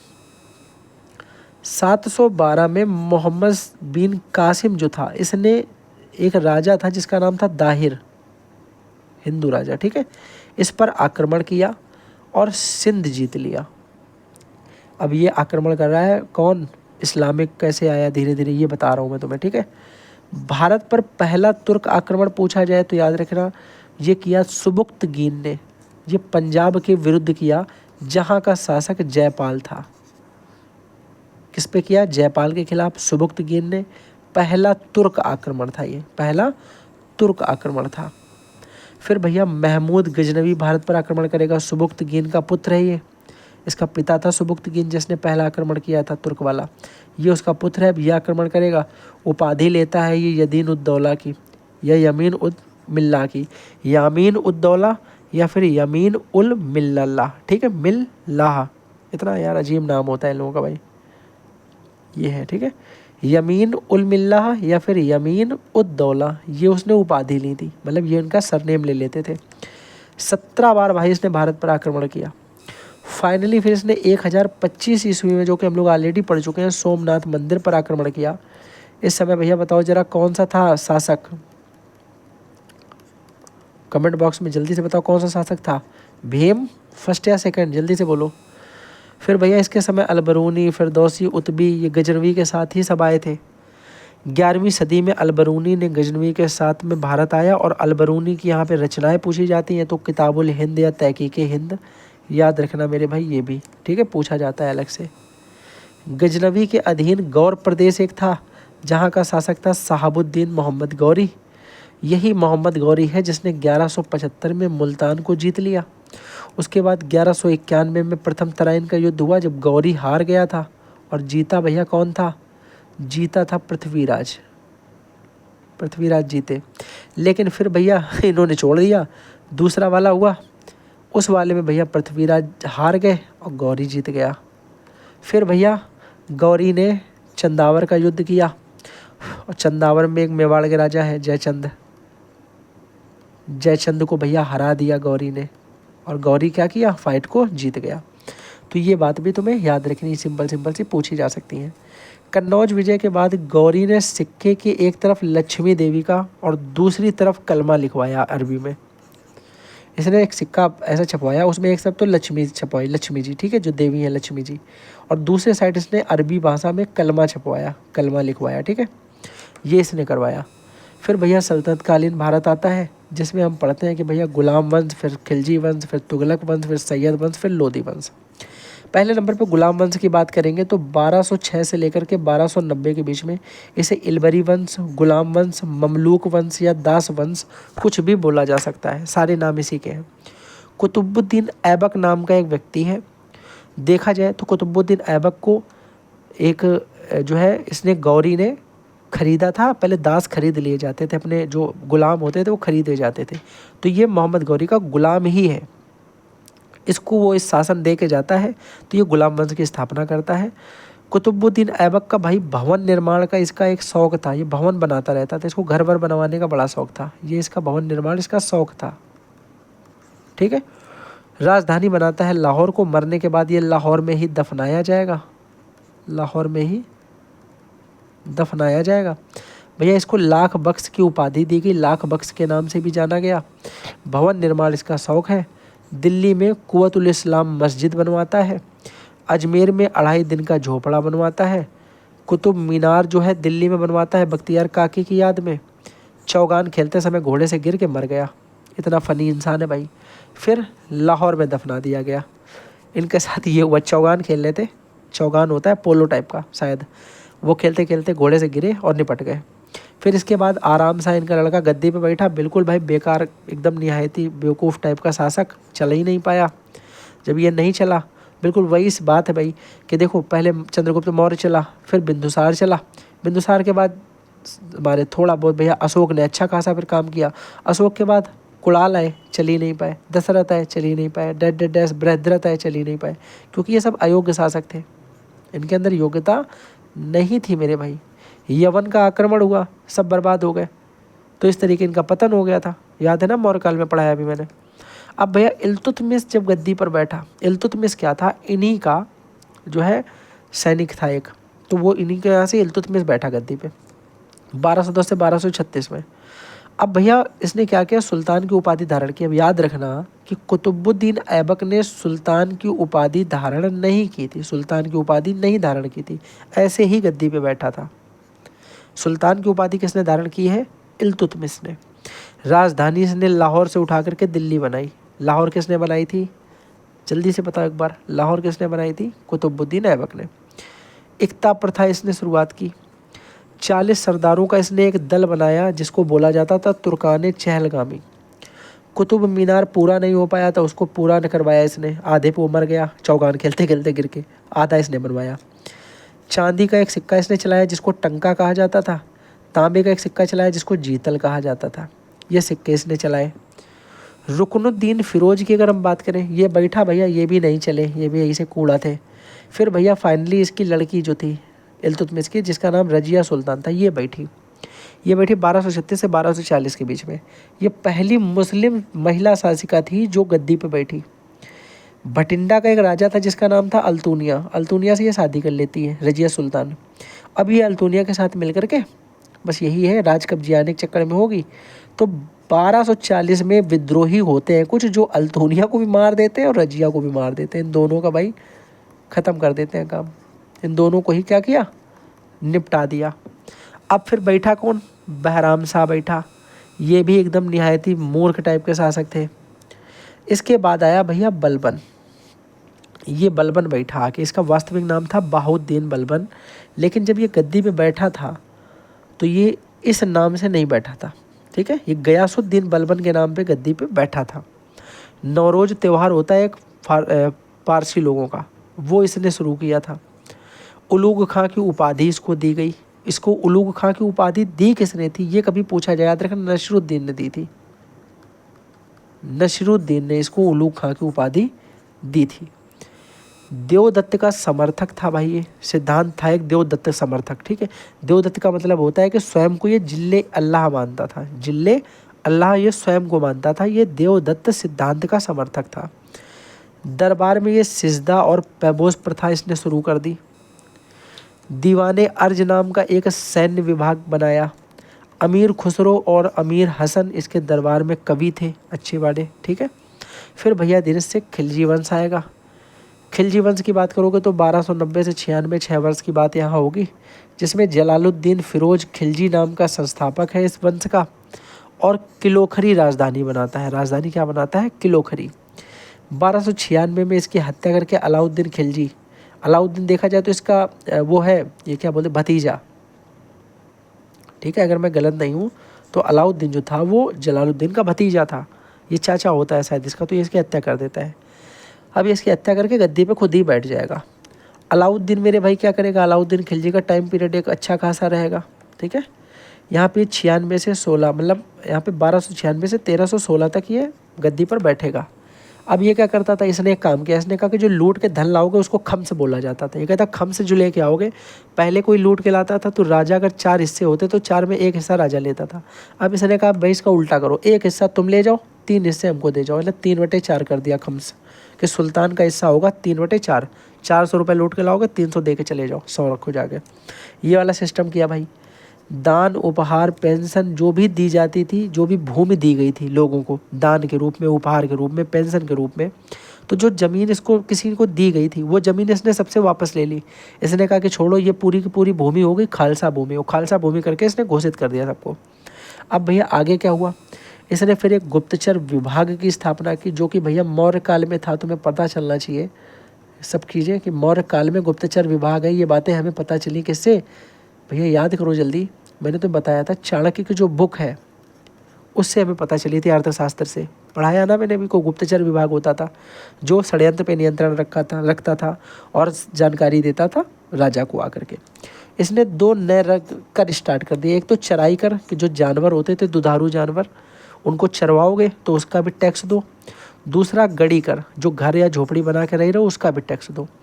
नगद वेतन का काम इसने स्टार्ट किया, हुलिया लिखना स्टार्ट किया और घोड़े को दागना स्टार्ट किया ताकि घोड़े खो न जाए, घोड़े पे दाग देते थे ये लोग। फिर भैया मूल्य नियंत्रण प्रणाली इसने स्टार्ट की, बाजार में पूछा जाता है, इंपॉर्टेंट क्वेश्चन है। सिकंदर सानी की उपाधि इसने धारण की, पूछा जाता है, इंपॉर्टेंट है।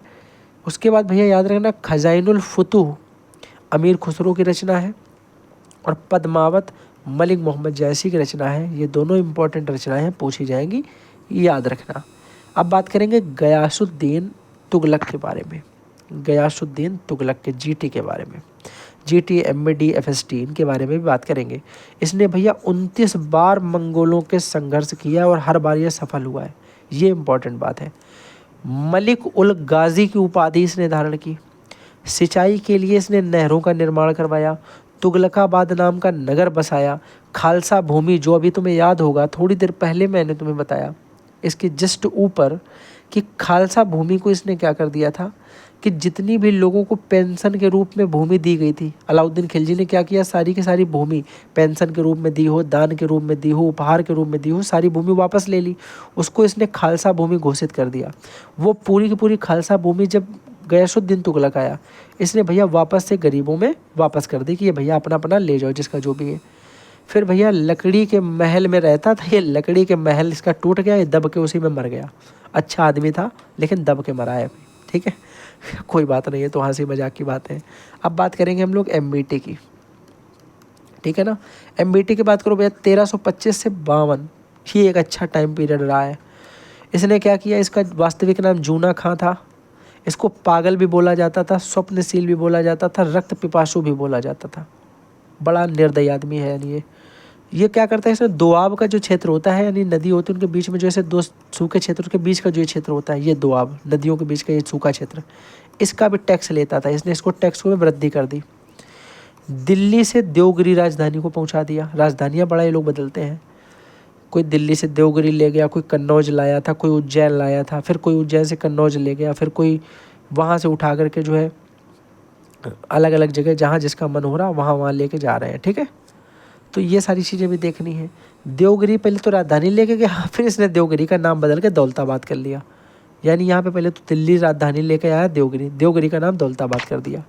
अब इसने क्या किया, तांबे और कांसे का एक ऐसा सिक्का चलवाया जो एक्चुअल में किसके बराबर था, चांदी का जो टंका चलता था उसके बराबर मूल्य का इसने तांबे का और कांसे का एक सिक्का चलवाया। ये बात भी याद रखना। इसी के समय भैया हरियर और बुक्का नाम के दो भाई हैं जिन्होंने विजयनगर साम्राज्य की स्थापना की दक्षिण में। ये बात भी तुम्हें याद रखनी है। आगे भैया बात करो, अमीर कोही और दीवान एक कोही नाम के कृषि के संबंध में दो ये नए समितियों की स्थापना कर दी इसने। साथ ही साथ बदायूनी ने लिखा है कि जब ये मर गया फाइनली, तो मरने के बाद बदायूनी कहते हैं कि अंततः उसे लोगों से मुक्ति मिली और लोगों को उससे मुक्ति मिली, क्योंकि दोनों ही अल्टर थे लोग उससे परेशान थे, वो लोगों से परेशान था। दोनों की एक दूसरे से भैया नहीं पट रही थी, तो उन्होंने बदायूनी ने लिख दिया कि उसे लोगों से मुक्ति मिली और लोगों को उससे मुक्ति मिली। अब तुम्हें याद होगा, अब बात करोगे फिरोज शाह तुगलक की एफएसटी की। ये बहुत ही भाई खतरनाक इंसान है, जरा देखना ध्यान से। इसने 24 करों को तो समाप्त कर दिया, लेकिन 4 नए कर स्टार्ट किए। इसने कहा कि 24 कर जो पहले चल रहा है हटाओ इनको, ये दोआब वाला जो चल रहा है, जो ये ड्रामा है वो ड्रामा हटाओ, इन सबको नहीं चाहिए ये। इसने कहा ये सब बंद करो, 4 लिखो केवल। पहले तो खम्स लिखो, खम्स वाला वही कि लूट के कुछ पैसा लाओ मेरे पास रखो। जैसे तुम्हें याद होगा अभी वो कौन था, अलाउद्दीन खिलजी, उसने क्या किया, 1/4 होता था, 4 में 1 पहले लेता था सुल्तान। उसने कहा भैया इसको 3/4 करो, 4 लूट के लाओ, 3 हमको दो, 1 तुम ले जाओ। ठीक है, इसने कहा ये सब हटाओ, हम बताएंगे। इसने कहा खम्स वाला कर चलेगा कि तुम जो लूट के लाओगे उसमें सुल्तान को दोगे। खराज चलेगा, लगान जो किसानों से लिया जाता है वो लेंगे। जजिया कर होता था जो गैर मुस्लिमों से लिया जाता, जो मुस्लिम नहीं होते तो उनसे लिया जाता था। तो इसने कहा कि एक काम करो, ब्राह्मण बच रहे थे ना अभी तक, इनसे भी लो भाई, इनको छोड़ के हो रहे हो, इनसे भी लो।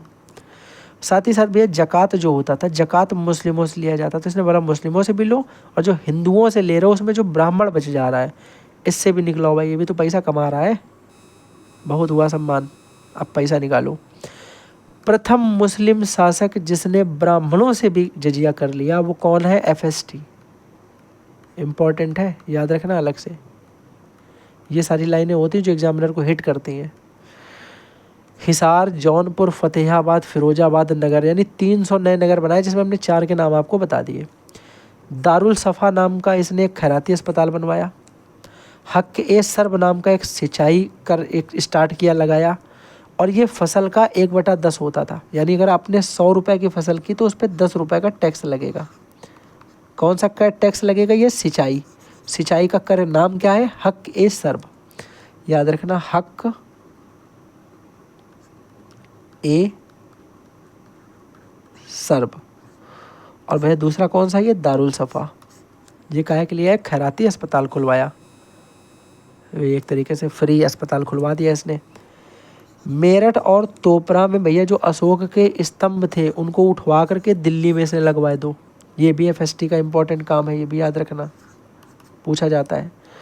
कुछ इम्पोर्टेंट बुक्स भी इसके हिसाब के देख लो भैया। एक तो है फतुहात फिरोज शाही जो कि खुद फिरोज शाह तुगलक ने लिखी, और एक भैया है तारीख ए फिरोज शाही जो बर्नी ने लिखी। किसने लिखी, बर्नी ने, इम्पॉर्टेंट है। सैयद वंश का संस्थापक खिज्र खां है। खिज्र खां को रैयत आला की उपाधि के नाम से भैया इसको उपाधि दे दी गई।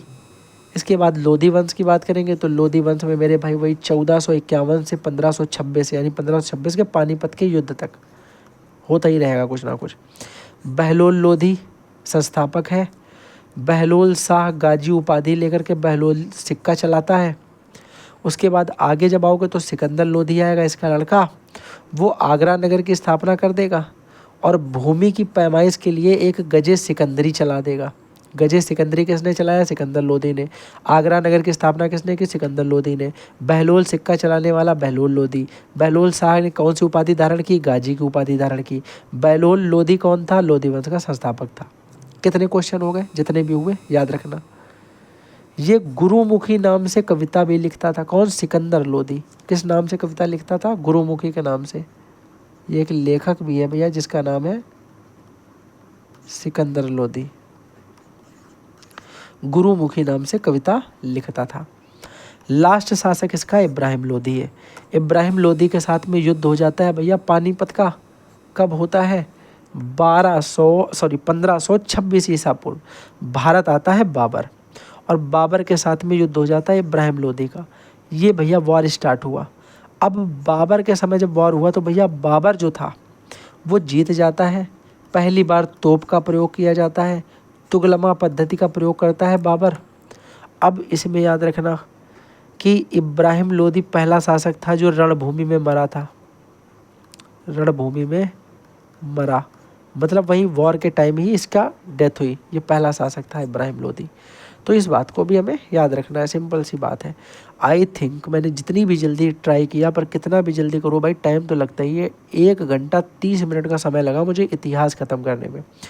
मैं कोशिश करूँगा कि इसके बाद की जो भी क्लास है, देखो भाई अब मैं तुम्हें कितना भी जल्दी कर लूँगा, मैं तुम्हें लिख के दे रहा हूँ कि भूगोल कम से कम 1 घंटे से कम का नहीं हो पाएगा। आप कितनी भी हमसे कोशिश करवा लो, हम पूरी जान भी लगा देंगे, 1 घंटे से पहले नहीं कर पाएंगे। इसके बाद देखो ये हम लोगों ने 1 घंटा 30 मिनट मान लो कि पढ़ाई की है, 1.5 घंटे में ख़त्म कर ली क्लास। इसके बाद एक क्लास संविधान की है। संविधान वाली क्लास आप कितनी भी जल्दी करोगे तो भैया याद रखो 30 मिनट से कम में तो कभी नहीं कर सकते हो आप, कभी नहीं हो पाएगी 30 मिनट से कम में, क्योंकि पूरा कॉन्सेप्ट तो समझाना ही पड़ेगा ना, आर्टिकल बताने पड़ेंगे, संशोधन बताने पड़ेंगे। तो ये इंपॉर्टेंट चीज़ें हैं भाई, लेनी पड़ेंगे, नहीं छोड़ सकते हैं। तो ये सारी बातें आई होप आप में समझ में आ गई होंगी। इसी के साथ में थैंक्स फॉर वॉचिंग, फिर मिलेंगे अगली किसी क्लास के साथ में। अपने चैनल पर ऐसे सपोर्ट बना के रखो। थर्ड सेमेस्टर स्टार्टिंग से पूरा पढ़ते चलेंगे ताकि एकदम से लोड ना हो। फ्री भाई पूरा मैं बैच रखूँगा, पूरा का पूरा बैच फ्री। हम 3 लोग मिलके पढ़ाएंगे, मैं, शिवम और दिव्यांशु, 3 लोग हैं। मैं तुमको जो सब्जेक्ट बताना, जो मुझसे तुम्हें समझ में आए मैं वो पढ़ा दूंगा। कोई भी सब्जेक्ट बोल देना, 1-2-3 सब्जेक्ट, 1-2 सब्जेक्ट दिव्यांशु पढ़ा देगा, 1-2 सब्जेक्ट शिवम पढ़ा देगा। मैं 3 सब्जेक्ट आपको बता दूंगा, तो 3-2-2 7 सब्जेक्ट हो जाएंगे, 7 या 8 सब्जेक्ट ही होंगे, ठीक है, थर्ड सेमेस्टर में। देन उसको हम लोग निपटा देंगे। तो फर्स्ट और थर्ड का हम लोगों का फ्री बैच चलेगा। तो जो भी आपके नए दोस्त हैं उनको प्लीज़ चैनल जो है प्रेफर कर दीजिएगा। तो चलिए इसी के साथ में थैंक्स फॉर वॉचिंग, फिर मिलेंगे अगली किसी क्लास के साथ में। Bye bye.